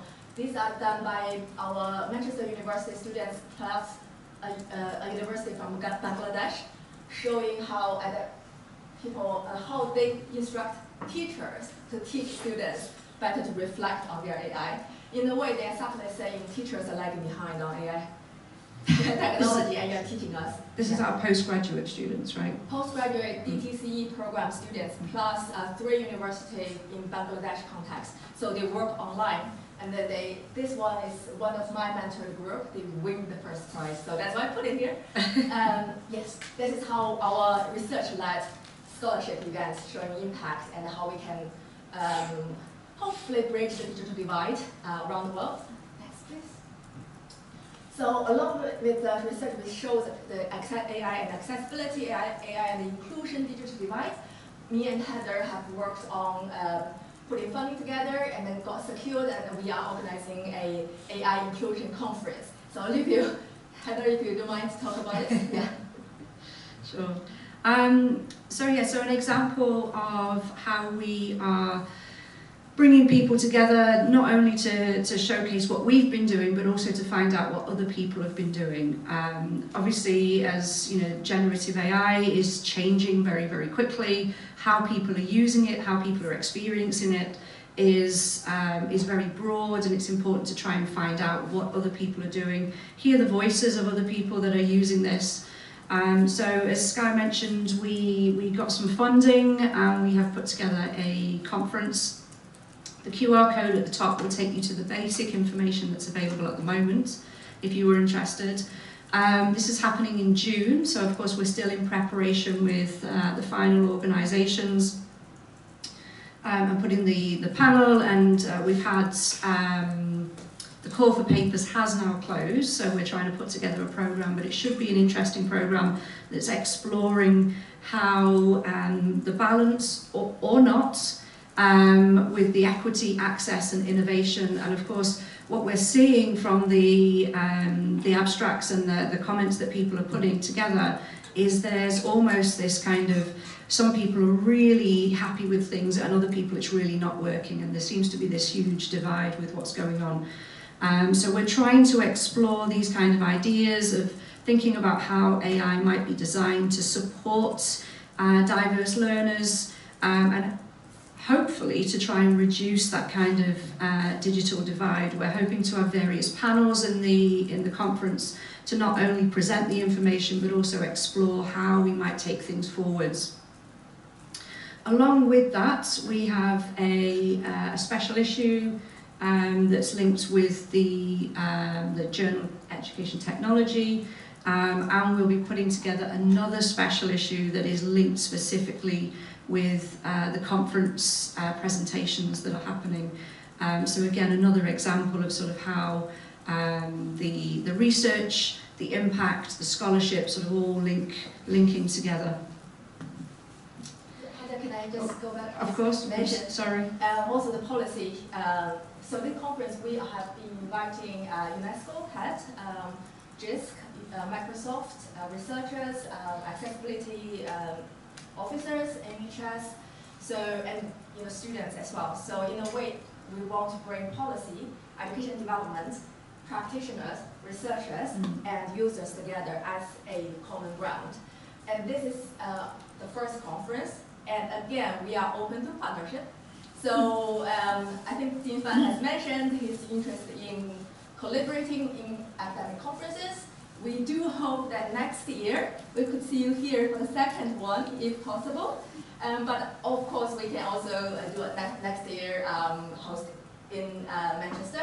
But this year is 9th and 10th of June, so still time. Our website will go live hopefully next week, and then we'll share the website and registration with everyone if you're interested to fly to UOM for the summer to visiting us. And yeah, as Sky mentioned, obviously we're open to collaboration.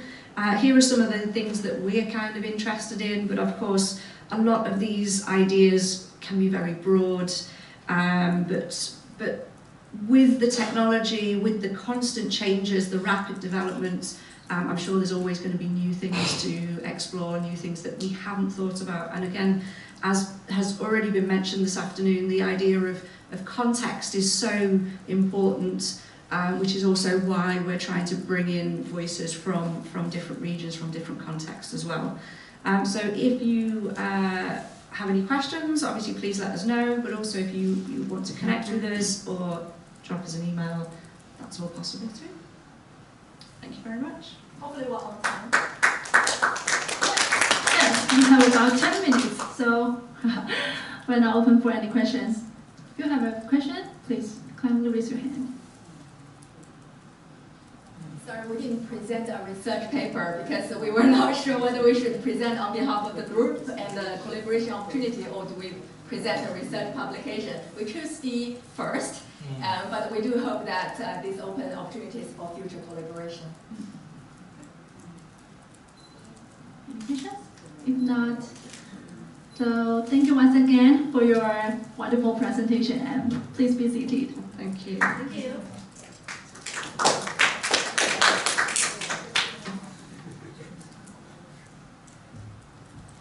So now let's welcome Dr. Don Wing, Associate Professor of Educational Leadership and Management, Faculty of Education, University of Macau, to deliver the presentation with the topic of whether and how structured leadership development might impact implementation of school policies, evidence from Rwanda. Please welcome. I got a typo here, so just give me 1 second to correct the typo. If you don't say, we don't notice. That's okay. Yeah, now, okay, here we go.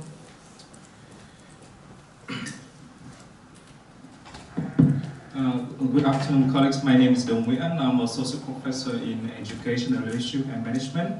And it was very interesting just now to see that our guests and also colleagues from University of Macau have contributed a range of interesting topics and presentation, and including the AI. And I also have a pleasure to be editor-in-chief of the International Journal of Education and Management. It's one of the core journals in the field of educational leadership. And we just published a double issue on AI and sustainable development goals in higher education. So welcome to engage with the journal also. Yeah. Yeah. Okay, sounds good. So at the University of Macau here, we position ourselves as an international university. We do research on across subjects on and for Macau, for Greater China, like Professor Singo presented her very interesting ethnography projects in China, and of course other parts of the world. So it's my pleasure today to share with you some of our international work. So this is what's conducted in Rwanda.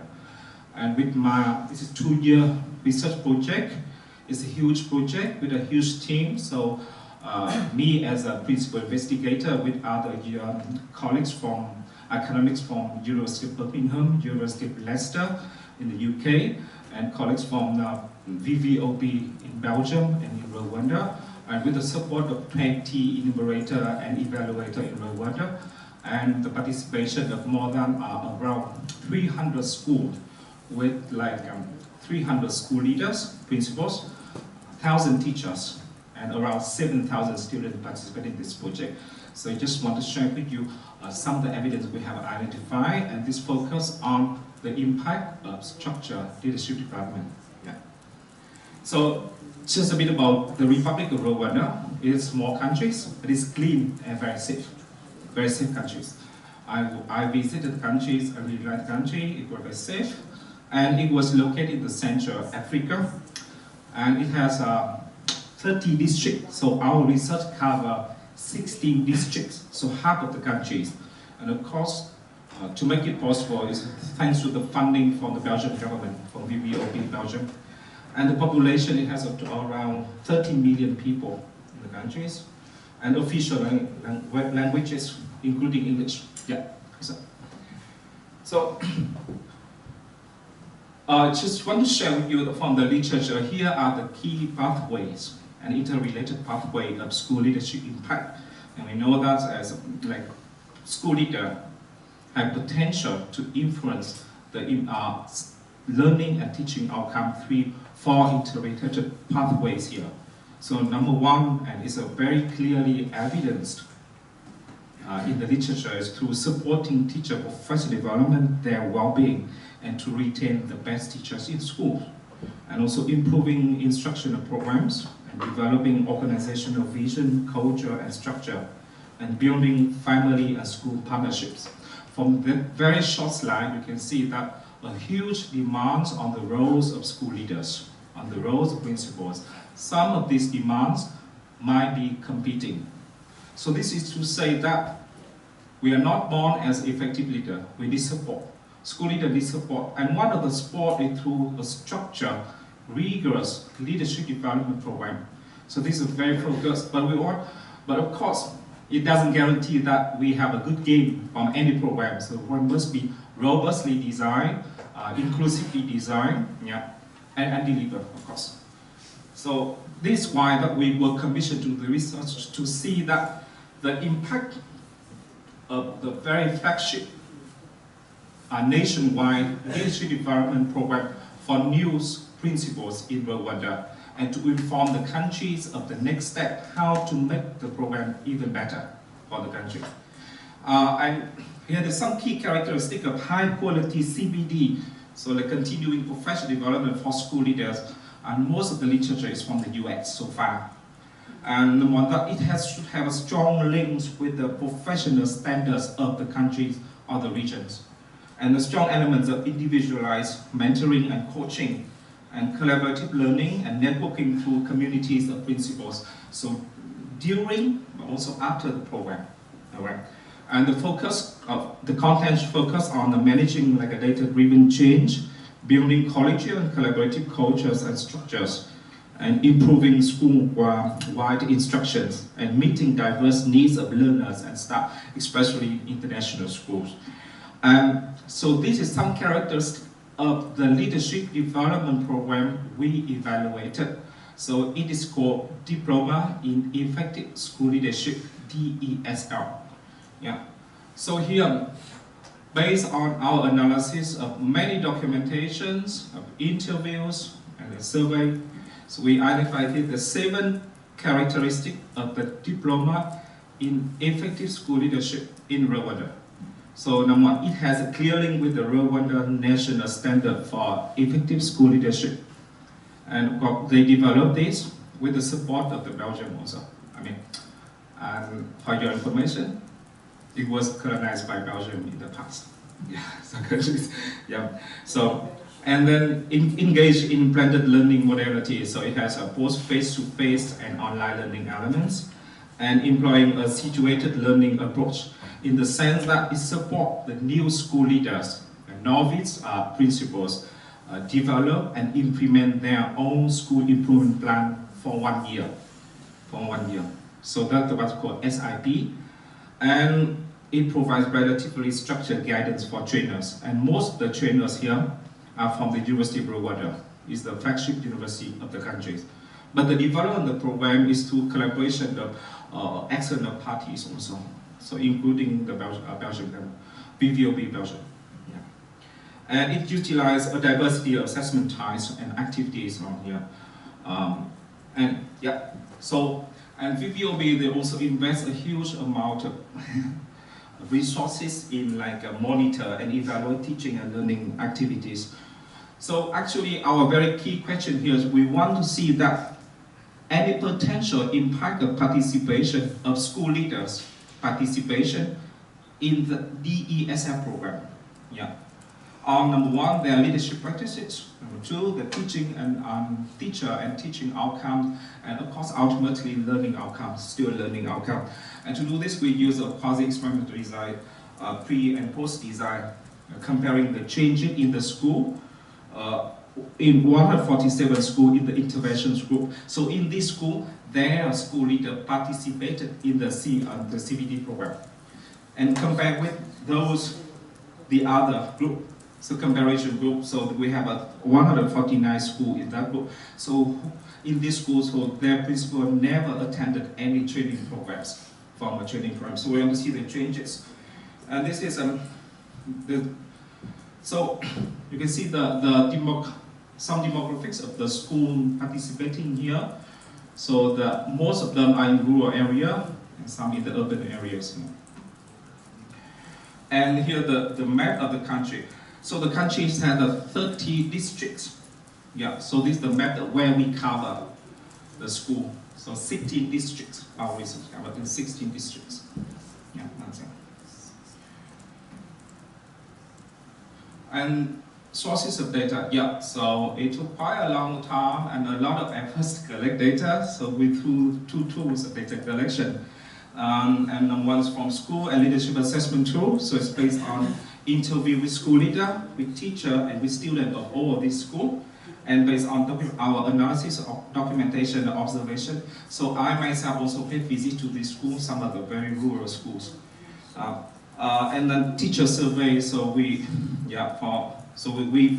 evaluate, we measure the teaching and assessment practices by teachers, and teacher well-being and their participation, their sense of participation in school decision making and teacher retention.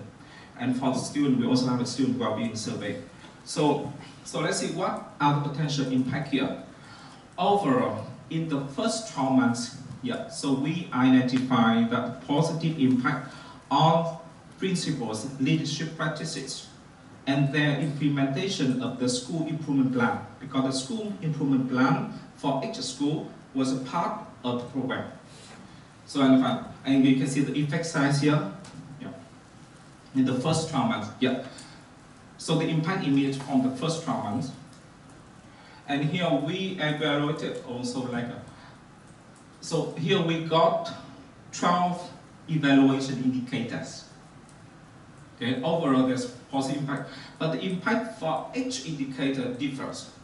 And see, the highest, the effect size highest is in indicator number 5 on a staff supervision and support, but the very low is on the managing change. But this was interesting way because we saw that we evaluate when we read the documentation and the curriculum and we observe classes. Obviously, one of the main content was about managing change, but the effect size is the lowest one. And we look at the broader context, and actually for the past 10 years, Rwanda implemented a number of what we call abrupt, like a policy, national policy, and school leaders have to be the people who really implement those policies in their school. And guess what? So there was kind of teacher didn't feel that they have been well prepared. So that's why when comment actually it's not school just born, but it's just because school also are in the passive position to the. That's why the managing changes effect size the lowest one. Yeah. And I'm finding 3 years. So the pass rate. So because this is diploma program, okay. So the pass rate was 60% only. 60%. So among 10 school leaders participate, only 6 of them passed the program. So we want to see that whether the impact of those schools where their principal passed program any difference with those who the principal didn't pass in the first occasion. So here there's difference. Even the basic side is a bit small. Yeah. So the school where head teachers, in Rwanda they also use English term, the head teacher principals, were successful in completing the entire diploma in effective school leadership program on the first occasion, show more progress in meeting the indicators for Rwanda's effective education and leadership. But the reason people ask why the success rate was low, there are 2 reasons here. Actually, some of they participated in this program at weekends and in the evening, while they are working full time as a school. It's a huge pressure them. And when I interview them, when I visit the school, they share me that they were keen learner, but actually they felt exhausted after each. So one recommendation is make sure that professional development shouldn't be beyond their core workload. It should be within their core workload. Yeah. If they want to make the professional development more effective, more meaningful, and more receptive. Yeah. And the finding point that there's no clear evidence to confirm, to conclude firmly on any noticeable effect of demographic factors on school leading indicator. So there's no. But it doesn't mean that because this we just finished the first stage 1 year. It may have some effect in the second year or the third year. But right now, no. Okay, guess what? No evidence on the impact on teachers and teaching outcome in the first school, and no evident impact on student self-reported well-being also. But it doesn't mean the program wasn't successful or effective just because in the first year the impact is not there yet, and because a part of the participation in the program, the school leader need to come up with a school improvement plan. And in school program, they made some changes to support the national implementation of national policy. And as colleagues who do research on educational changes, normally in the first year, the second year, there are like a mixed feeling, mixed emotion on any change. Some may like it, some may feel skeptical, others may feel skeptical. Some may really doubt it and don't like it, or even opposite. So it's all kind of mixed emotion. Why I say there's no clear evidence in the first years for the impact, but obviously there's clear evidence in the first year of the implementing of something new with the hope for better outcomes. Yeah. So, yeah. So this is just some key implication recommendation for Rwanda, but I just want to share with you because obviously it has international relevance also. Yeah. So one of the things we really recommend is that community practice shouldn't just happen formally within the period of the program. It can last after that. And this is very less costly. It's not as costly as we thought. You can always maintain that. Find a creative solution to do that. Yeah. And yeah, and follow-up support for those who really haven't got time to pass the program. And incentivizing, and number 4, I think is very important, and it's really So it's about the incentivizing participation in a structured leadership program through time and financial support. And the very clear example is Singapore. So Singapore, like a vice principal, they have a 6 month to participate in like what they call leader in education leadership, LEP, leader in education program. So the 6 months they got full salary, they don't need to work, they just need focus on study. Yeah, yeah, yeah. LEP and the same full salary. So that's yeah, yes. Welcome, any questions? Yeah. Thank you, Dr. Wing. So any comments or questions?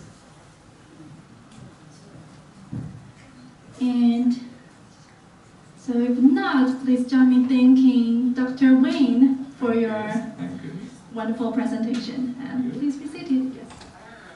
Yes. So click here. Thank you. Thank you. Thank you.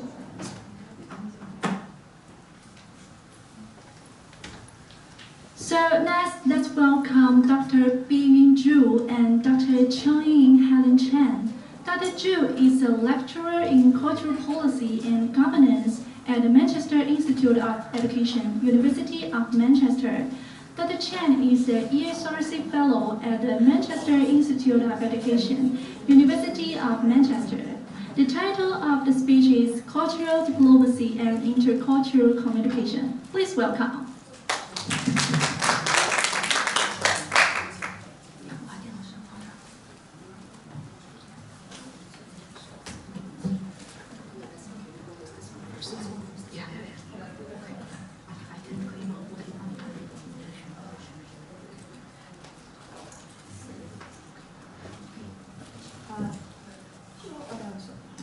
Hello.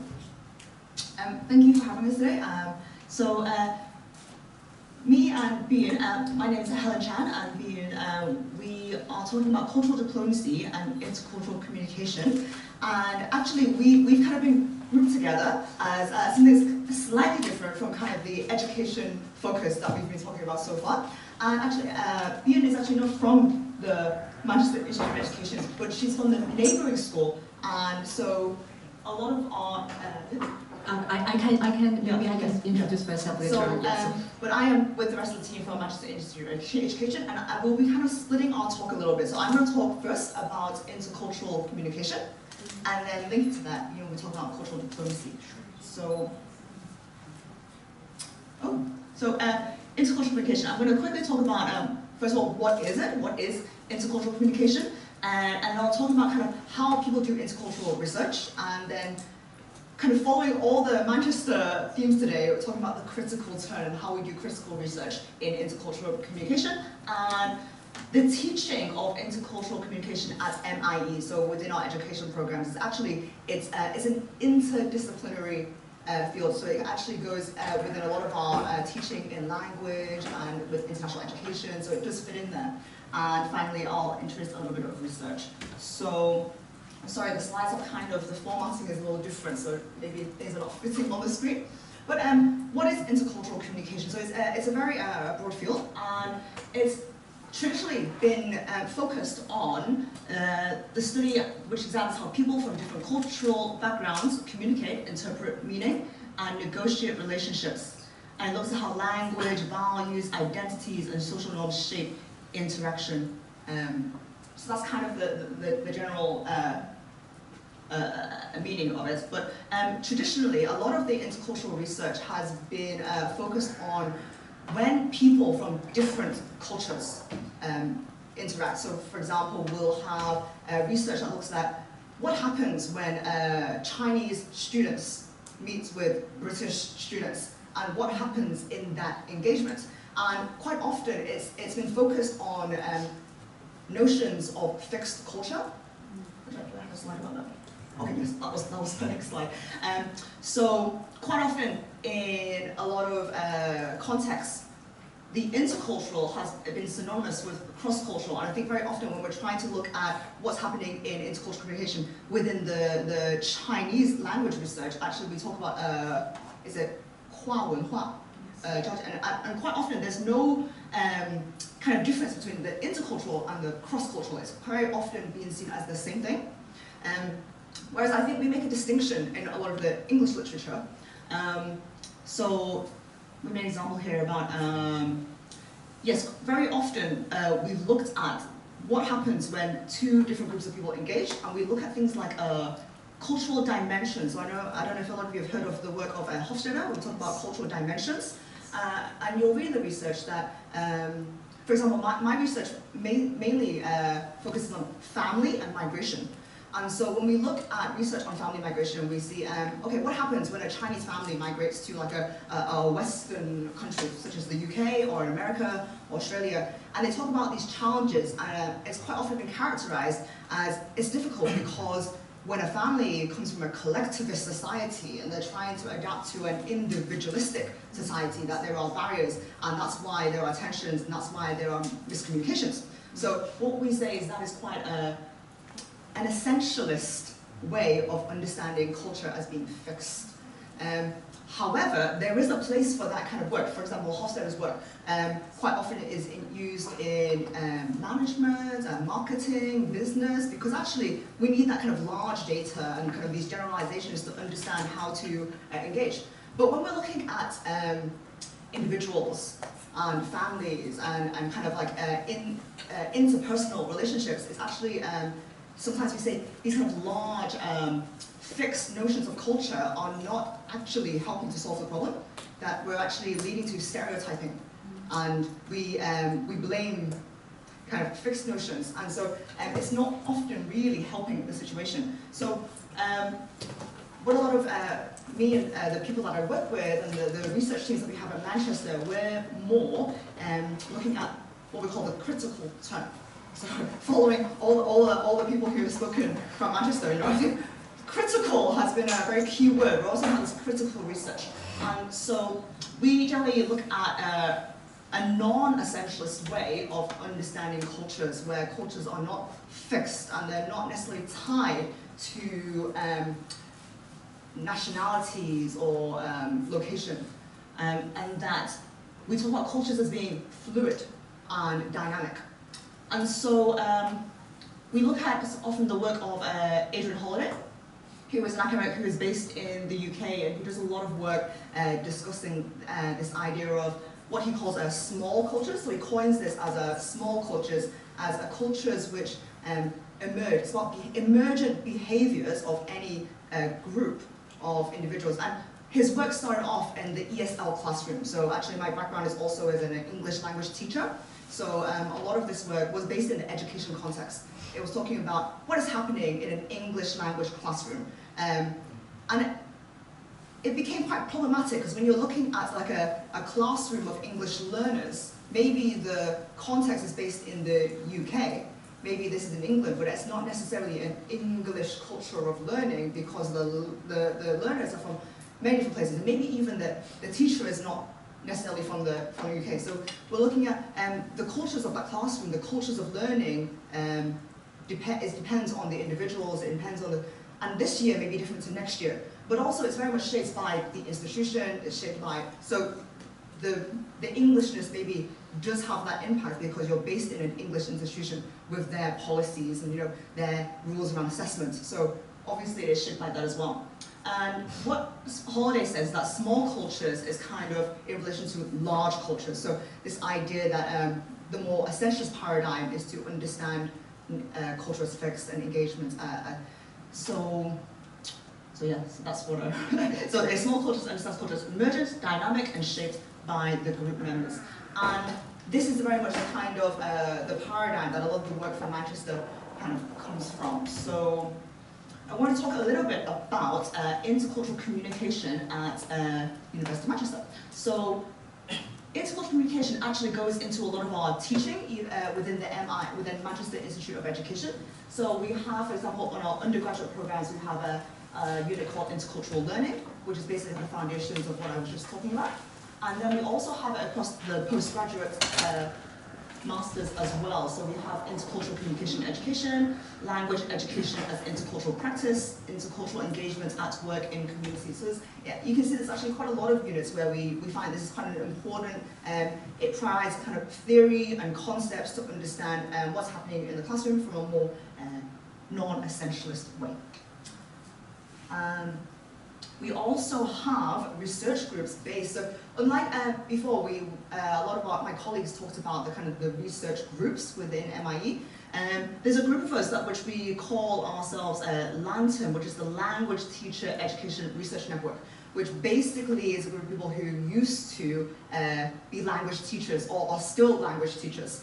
And a lot of that intercultural research comes from the language classrooms, or it will be about language education.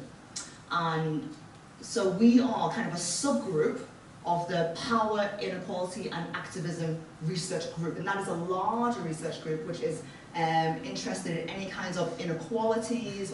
So when I was talking about migration, ethnicity, race, and all things to do with marginalized communities and activism. So it's actually quite a large interdisciplinary group. And so our kind of intercultural research kind of falls within that overall umbrella. So yeah, there's kind of like the links if you're interested to see kind of the researchers and the people who are there and the kind of projects that they are doing. So, and then lastly, I just want to talk a little bit about my own research. So my research is mainly focused on intercultural communication within migrant families. Okay, so I'm interested mainly in the Chinese diaspora, so Chinese families who are living in the UK. And I look at the migrant parents and how they communicate or how they manage relationships with their children who are being raised in the UK context. And I'm interested in how, what is shaping their relationships, but also how is that communication, relationships, how do they view their own culture, and what is shaping their emerging culture of the families. So, and one of the reasons why I was doing this is because actually a lot of the research that looks at these, this phenomena generally comes from an essentialist perspective that, okay, so if they're a Chinese family in the UK, then they do things this way because, you know, they are collectivists and they have collectivist values, and it kind of misses the really complex dimensions of the education of the children. They're being educated in England and their parents were not educated in that context. And so what is happening and how do they understand the education that they are receiving? And it kind of links it. I'm just looking at it because I'm thinking about some of the things that people said before. For example, I mentioned education actually as one of the really big shaping factors on their relationship. And you know, we know in the Asian context how this was about involution, was it, and how you know, children are expected to do quite a lot of homework, and you know, it's a very exam-based system, and that what you said, like parents actually want the school to give their children more homework. And actually, this is really interesting because I see this happening in the UK as well, because for the migrant parents who go to live in the UK, their frame of reference is still the Chinese system, but their children are being educated in the English system, and they know that it's different, and they know that the environment is different here, but to what extent, they're not actually sure, because they've not been educated in England, they don't really know. And a lot of those parents don't necessarily socialize with local families. They generally, because there's a large community of ethnic Chinese people in the UK, so it's quite easy just to stay within those kind of what they call like ethnic enclaves. And they shape each other, they influence each other. So parents are saying, okay, we need to do this exam, we need to make sure they are getting tutoring, we need to do the 11+. The 11+ is like the exam that kids in England have to take to go into an academic selective school, such as a grammar school or academic selective private school. And so you get the involution as well in those communities, but for the children, they don't see it in their peers. So the issue is, if you are a child, let's say in the Macau context, the Hong Kong context, and all of your classmates finish school and they all go to tutoring, and then we all do homework until 9 p.m. and then everyone is in a similar situation, it's not a big issue. It's tiring, but it's not actually going to be a cause of tension that in the way that in the UK, if you are a child being raised and none of your peers have all this additional pressure, only you have this pressure. So, you know, your parents, you finish school, and a few of the parents in my participants, they told me, the primary schools here, they don't give them enough homework right? So I make homework. So they make homework for the children. They provide additional tutoring, they buy textbooks. Some of them get textbooks from China. And then the children do additional homework. And they say, and the children say, you know, my friends don't have this. They don't have to do this. Why do I have to do this? And it's really hard for that child because they don't have the reference. They don't have the China reference. They only have their local reference. And then it becomes, what I'm talking about, the intercultural comes through those relationships. And because from the outside, they look like, okay, Chinese parents, Chinese children, they are a Chinese family. But actually what's happening, there is an intercultural, intergenerational relationship because the parents' reference and their cultural references, their educational references are very different from the child who's being raised. And then there is so much tension because the children tell their parents, you know, I'm not Chinese, I was born in England. And say, you know, why can't I go to my friend's house to play? Why can't I go to the sleepover? Why can't I do this? Because all my friends are doing this. And then the parent says, you know, we Chinese, we need to work hard, we need to study hard to go to a good university, which is very normal, you know, we think it's very normal, it's the standard.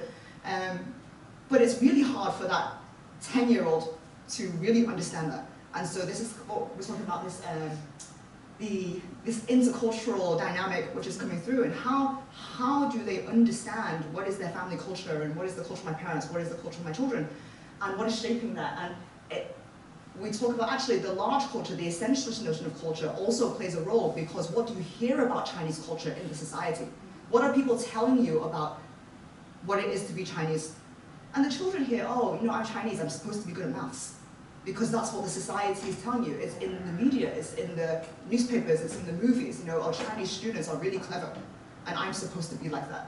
You know, so it's really interesting how there are so many things in the environment that are shaping their understandings of culture. But yeah, so that's kind of a little bit about my research, and just for an example, and I think, yeah, that's it. If you're interested, feel free to get in touch. I'm really interested in a lot of things that people have said today, and I will pass on to Biyun, who's going to talk a little bit about cultural diplomacy as well. Right, thank you. Thank you very much. So I just need a second to plug in my laptop. Yes.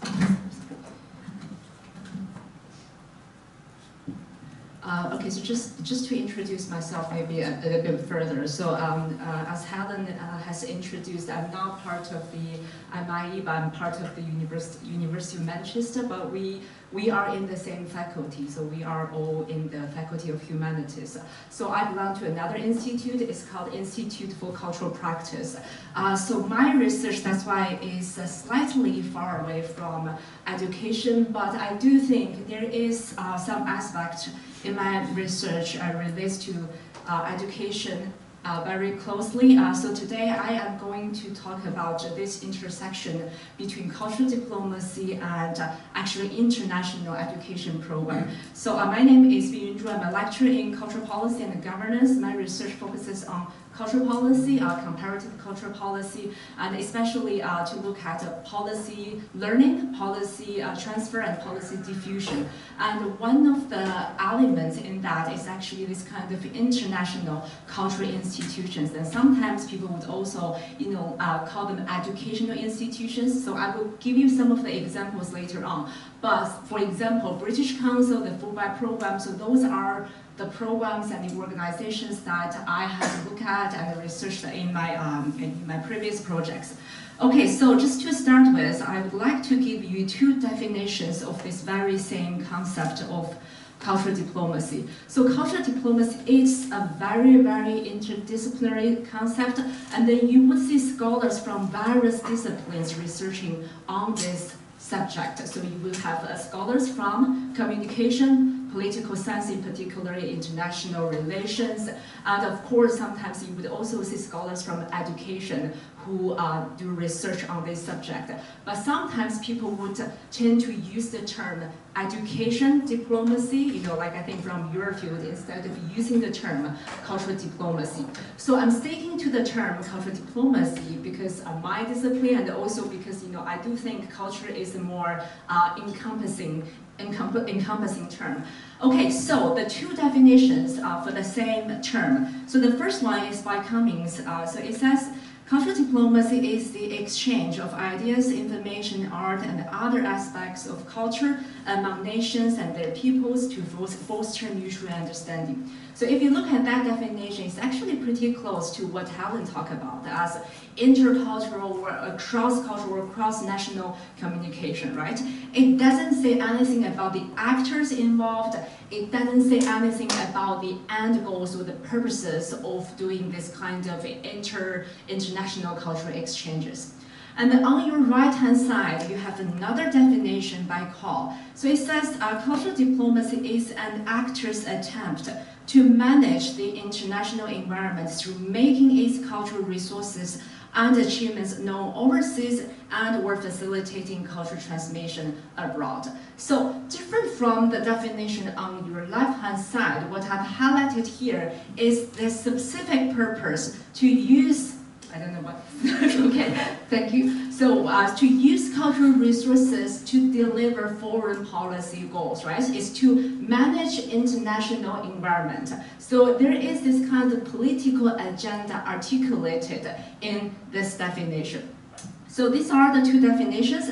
And then I'm just going to quickly perhaps to illustrate the definition with this, using this diagram to talk about the mechanism of cultural diplomacy. So I think it's actually really good to speak after Helen, because I think there's something that actually is built on cross-cultural, intercultural communication. So this mechanism starts with inadequate or asymmetric information. So what we could potentially have out of this inadequate or asymmetric information is that we may develop fear or misunderstanding about another country, about their people, or about their cultures, right? And then if we do nothing about it, it probably pretty much will stay as fear or misunderstanding. But there is something that we could do, and there is something that the government would like to intervene, and that is to provide shared cultural experiences. And that is because shared cultural experiences could develop empathy, which will help us to generate tolerance, reflection, and also to have more flexibility about another culture, another country, and their people. And this is what was mentioned in the previous definition as the goal of mutual understanding, right? But mutual understanding here is not the end of cultural diplomacy, and that is not the purpose of cultural diplomacy, actually, because this is something that has been used as almost like a currency, right? It's used as a currency in exchange for broader benefits to deliver multiple different kinds of purposes. And most significantly, what we have been discussing is the political agenda or the political purposes. But of course, we cannot neglect all the other purposes. You know, for instance, if you are a student participating in international educational exchanges, you would like to perhaps boost your career development, right? There could be professional or artistic purposes embedded in the international cultural exchanges as well. But the key here is to know that mutual understanding is not the destination, but it is how we could use mutual understanding in exchange for broader benefits, collaboration, or to achieve more goals. Okay, so now I'm moving on to talk about, so this is where we could replace the shared cultural experience to focus on more specifically on educational program. So now I'm going to talk about this linkage between cultural diplomacy and educational programs specifically. So these are the programs or institutions and actually operate at national or international levels, and they were established and they have been running by their governments, right? So the earliest effort or the initiative was by France, and that was Institut Français in 1907. Followed that, actually under the pressure of a French initiative, the British government established the British Council in 1934 because they think, okay, so the French already established their institution to spread the language of French. We should do the same. So this is why we have British Council. And then later on, after the Second World War, the Fulbright program, which is the one of the most well-known educational programs established. And one of the rationale to establish the Fulbright program was to justify the US leadership after the Second World War. So you could say that, so these so-called cultural institutions, their main activities are educational programs. But of course, they also do other, wide range of cultural activities. They run international festivals, they organize international conference, they have all kinds of collaborative, programs. But still, educational programs remain as the focus of this in all these international institutions and their efforts. And then notably, we also have a Confucius Institute, which was established in 2004, and there was also a specific historical background to it, and that was the time when we had this rise of China Surratt theory, right? And then China was in this urgent need to justify its new role in the world, how China could play a different role in the world. So I'm giving these examples to say that educational programs has always been playing such an important role in the international stage and has been used to achieve, a bilateral, to facilitate bilateral relationship or to achieve specific foreign policy goals. So my question actually here for everybody is why educational programs? Why educational programs is favored as such almost like a tool for foreign policy, or maybe as a part of cultural diplomacy. I don't know whether anyone would like to interact in this section.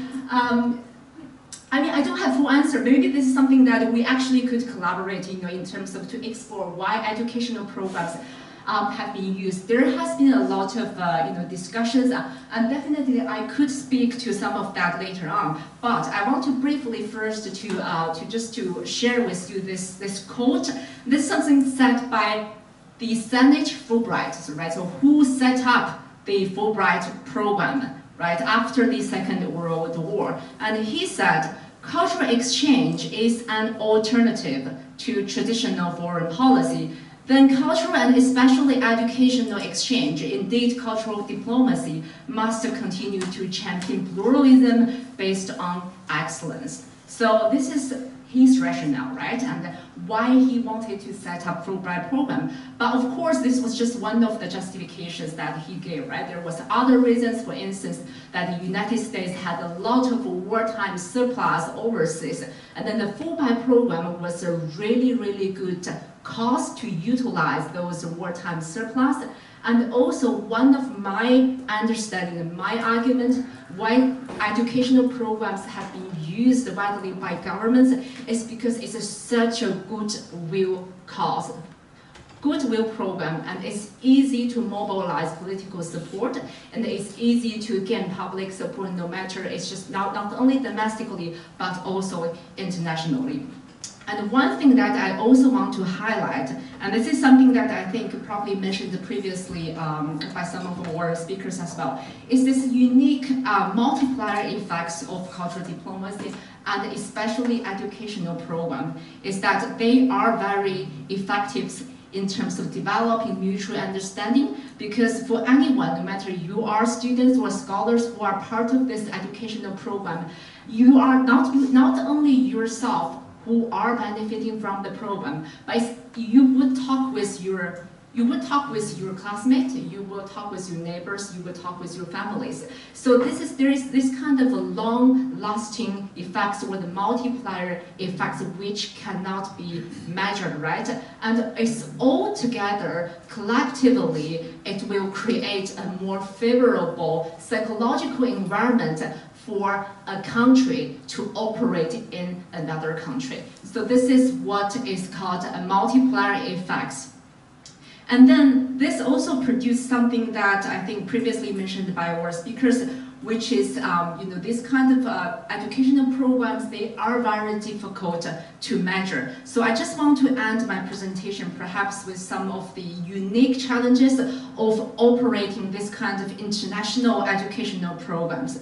So the first challenge is this immeasurability, right? And because of the multiplier effects, you can't really track, for any of the students or scholars who have been part of the programs, who they talk with, and who they have influenced. So it's this kind of multiplier effects that cannot be tracked. And also the next difficulty is this conflicts between different actors. So the programs that you have seen, they were designed and they are operated by the governments, but the actors involved are not just governmental actors. You have non-profit organizations who are part of this big program, helping to deliver, maybe to deliver the teaching or the IELTS test, to operate the test. And then you also have the individuals who are part of the programs, right?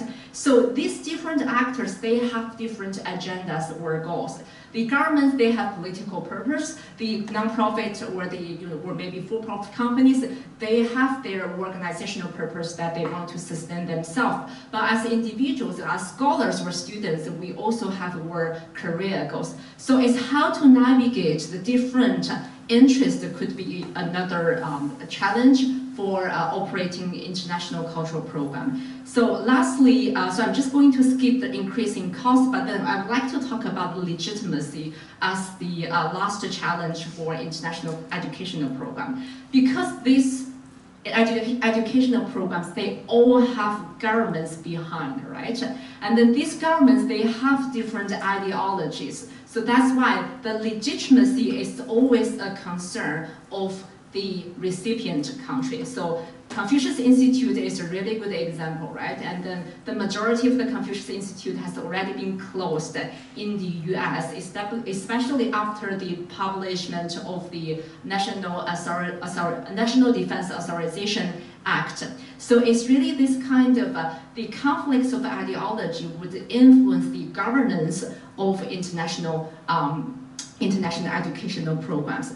But I do want to highlight how local governance could play a difference in this governance of international educational programs. Because each of these programs, they would have to have a local partner, like a university or school. It's actually really up to the local school or universities in terms of how they would like to run the programs. So for instance, Macao-Manchester Confucius Institute, they have adapted the program a lot in order to to serve the city. And what they do is that they partner with a range of local schools, libraries, and also local business. So they have made themselves a part of Manchester instead of something that is pretty much like using a template from the Confucius Institute. So that would be the last slide of my presentation today, but I just want to quickly add one thing that in terms of why educational program is because educational programs target young people. And for these countries, the so-called great power countries, as part of this international competition, the young population, they are the future leaders. So targeting at the young people is basically changing how they could deal with or how they could work with another country in the future time. Okay, thank you very much for your attention. Thank you, Dr. Zhu and Dr. Chen. So if you are happy to, we will take a couple of questions from the floor. Yeah, so any comments or questions? Okay, if not, please join me in thanking Dr. Chen and Dr. Zhu for your wonderful presentation. Please be seated, yes. And finally, let's welcome Dr. Su Kwang Vaughn, Associate Professor and Subject Convener of Master of Philosophy in Education, Educational Administration, Faculty of Education, University of Macau, to deliver the speech on To See the World in a Grain of Sand, Trajectories of Globalization in Macau's Higher Education. Please welcome.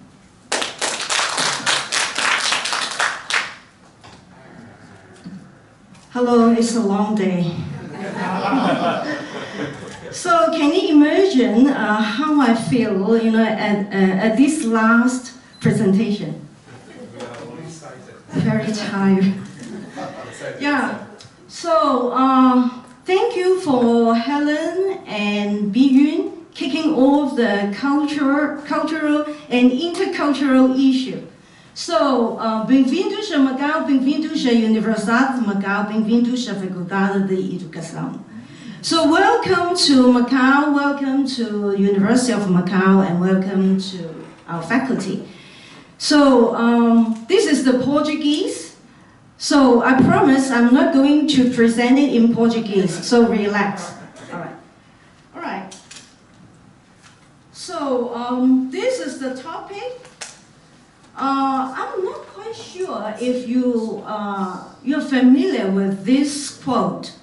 Actually, this quote is from a very famous British poet and painter, William Blake. So if you're interested, and then you can search, on the internet.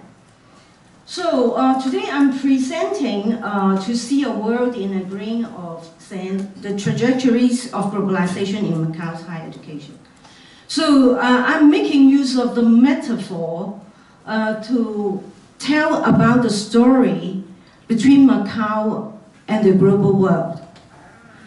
So I'm not quite sure if you know the size of Macau. I just want to ask the PhD students, do you know the size of Macau?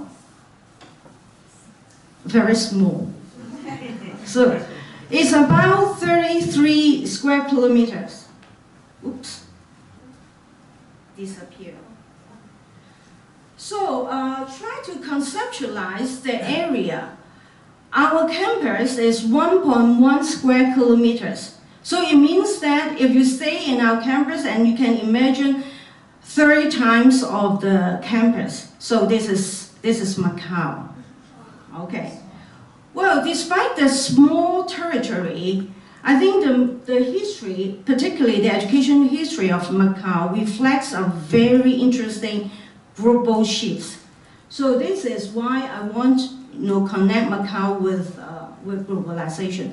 And of course, I think our UMAC team is very strategical. First of all, Professor Liu and Dong present the international studies, and then Professor Guo presents the national case, and mine is very localized case. Prepare. So this is the Portuguese Empire. So before understanding the education development, I think we must look at the Portuguese Empire. Ooh, here it is Macau, right? So I think Macau, it is not an island, but during the maritime network, particularly the Grand Discovery, Macau has a very crucial position, linking the Europe, Africa, India, and East Asia. So this is where our story started. So you can see, where is Macau? I can't see. So this is Timor, and yes, here is Macau. All right. So I'm not quite sure the Manchester team have already visited this place. Yeah, all right. Okay, you can tell the story. I can relax. So this is the facade of the former church of St. Paul. So originally formed part of the St. Paul's College, which is an institution founded by Jesuits, so a Catholic missionary, in 1594 and closed in 1762. So this is, did you go down to the dome? Did you go to the dome? No. So you can, there was a dome next to the facade, yeah. So you can go there. So following the closure of the college in 1762, the higher education in Macau actually entered the stage of dominancy for 2 centuries. So there was no university in Macau for 200 years. So this picture is a very iconic picture. is the inauguration ceremony of the private university, the East Asia University. So this is very interesting. And of course, East Asia is bigger than Macau, right? So can you imagine why we name it East Asia? Not we, they name it East Asia University. So you can tell, at the very beginning, this university, a lot of students, they came from East Asia, but not local, because the tuition fee was very high. So, I mean, the local people couldn't afford. So here is, it's established in 1981, and actually, these three Chinese men were from Hong Kong, not from Macau. So this is a private university. So this is the first modern higher education established by Hong Kongese in Macau, because they got the land from the Macau government. Right? So I think the development of higher education in Macau is highly political. So following the signing of the Sino-British Joint Declaration in 1984, the question of Macau return to sovereignty was formally placed on the political agenda. So you can see. So in 1984, well, both countries signed the Sino-Portuguese Joint Declaration, and then we formally entered the political transition period. So the Portuguese government at that time, they didn't prepare the local people for the transition or for the future governance. So the immediate action was to acquire the private University of East Asia, because they have money, so they can purchase. So that's why in 1988, it started the process of acquiring the university. And then in 1991, that is now our university, it changed to a public university. So it is the ever first public university in Macau in 1991. Right. So you can see the significance during this period is the shift from the private initiative to state-led higher education development. And of course, later you can see more about this. And then the University of Macau is the foundation. We are really proud of being the foundation of the Macau's modern public university. So, well, you can see a lot, starting from one public university onwards, and we have now, currently, we have 10 institutions. So you can see 99, we have the Open College of the universities, and then is the government.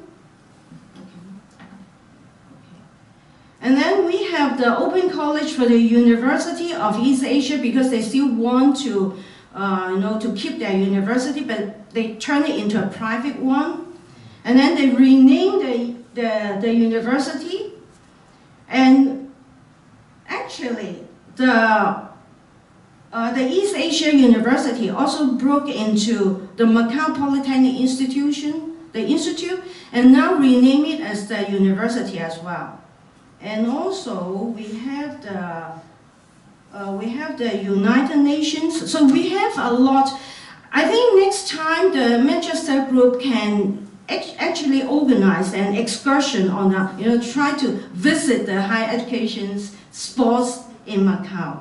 And then later we have the inter-university. Actually, this inter-university was a private one, and actually was from Portugal, was a Catholic university.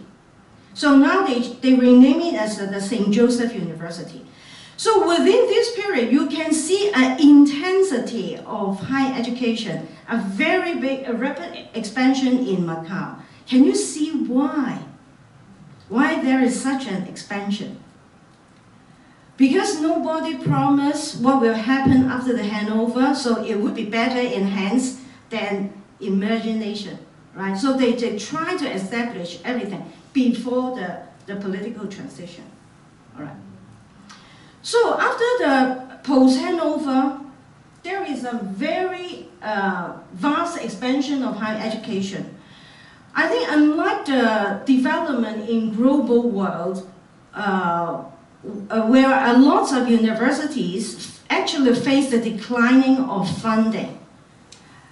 On the contrary, Macau has a lot of revenues because from the rapid growth in casino-generated public revenues.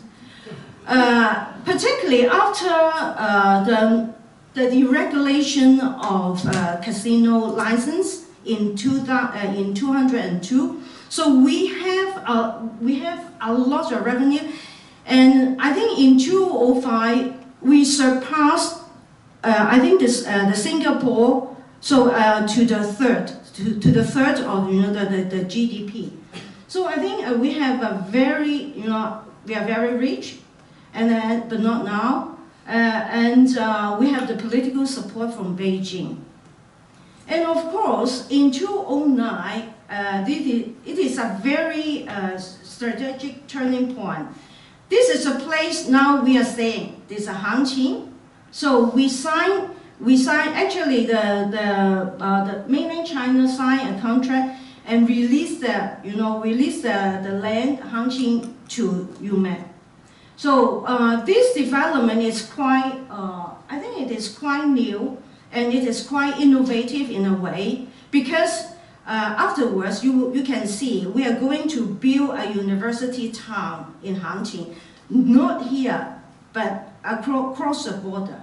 So the expansion, I think it is a very good way to move beyond, to expand beyond the territorial constraints. And also, it also signifies the integration to mainland. And it was the first time that we pronounced this word to the public.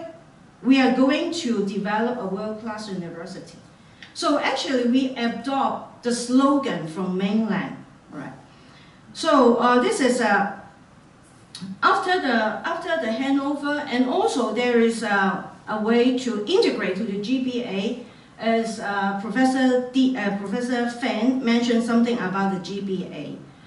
And also expand from the local expansion to the regional integration.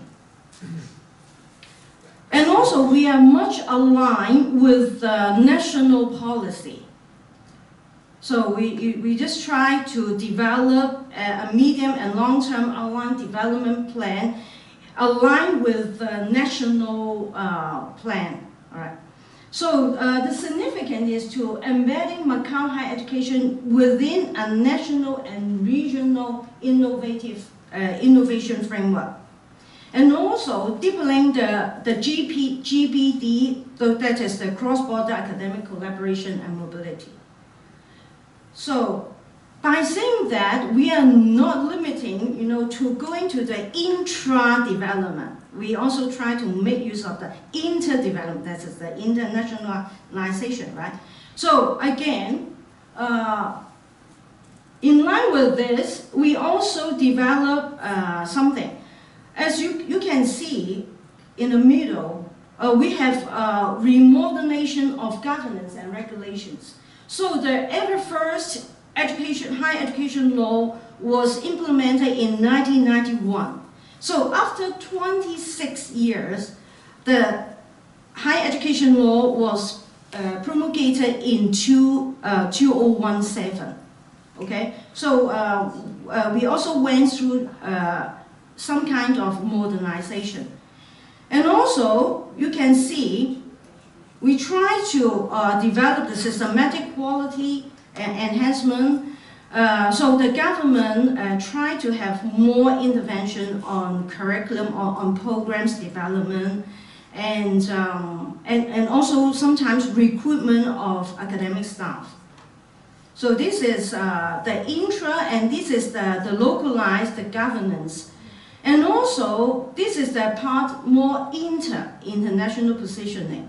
So meanwhile, the government focusing the intra-development and also emphasizing on the international development, that is focusing on the global ranking. So as you can see, UMAP has target to within the 150, the Times Higher Education ranking. And also, at this moment, the MUST and City University and also join this ranking games. And also, at this time, as you can see, I think University of Macau is a very typical example that to demonstrate the investment of governments in higher education. So strengthen a lot of research and teaching capacity, and also a lot of collaborations, international collaborations. All right. So again, so you can see the shift. That is the intra and the inter and also the intra.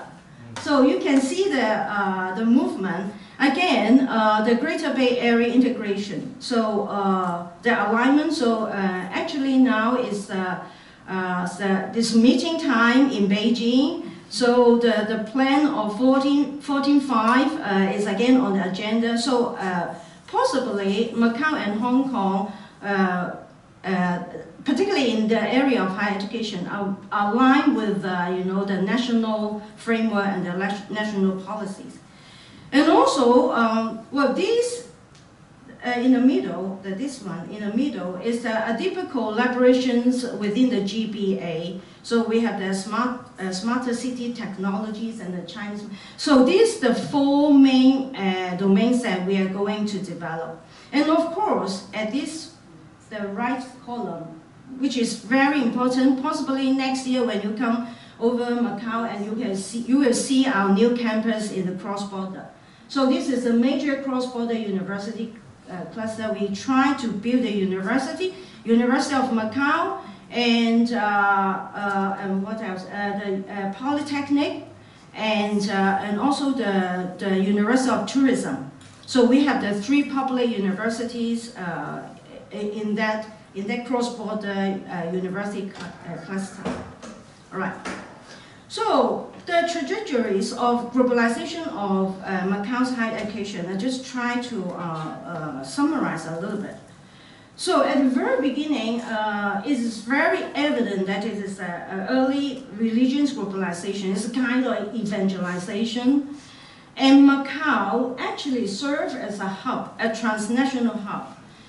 During that time, the St. Paul's College prepared the clergy, the priests, to mainland, to Japan, to Vietnam, to Thailand, Cambodia, and even Korea.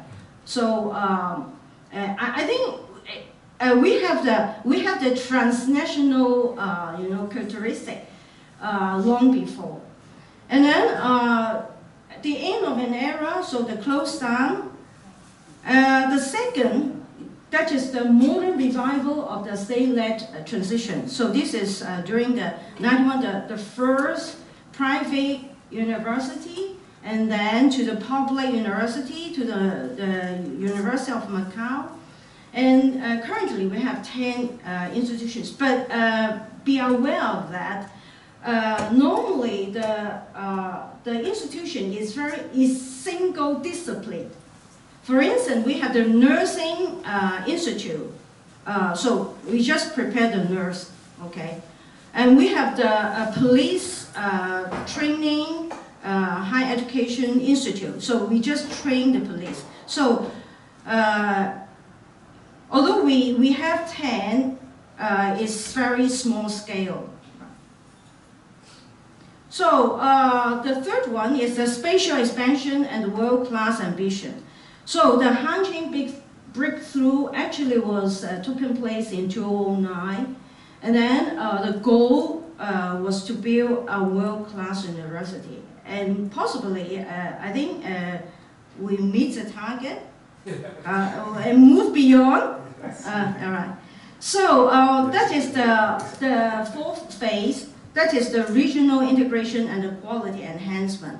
So again, when we look at the higher education development of Macau, I think we can't say, well, this is our own development. Normally, we have influence from the neighboring countries, neighboring regions, and of course, when we return our sovereignty to mainland, we have a very big influence from mainland, the national policy as well. So this is almost done. So my presentation, instead of very critical, a little bit descriptive, because I just want to to give you a sense of development, higher education development in Macau. If you want to see the critical things, you can see the 2 papers that I have already published. So, so this is it, and thank you very much. Obrigado por ouvir. Thank you, Dr. Bong. So, if there are no more questions, this marks the end of today's forum. And let us once again thank all of our distinguished speakers and participants. And I wish you a pleasant evening. Thank you.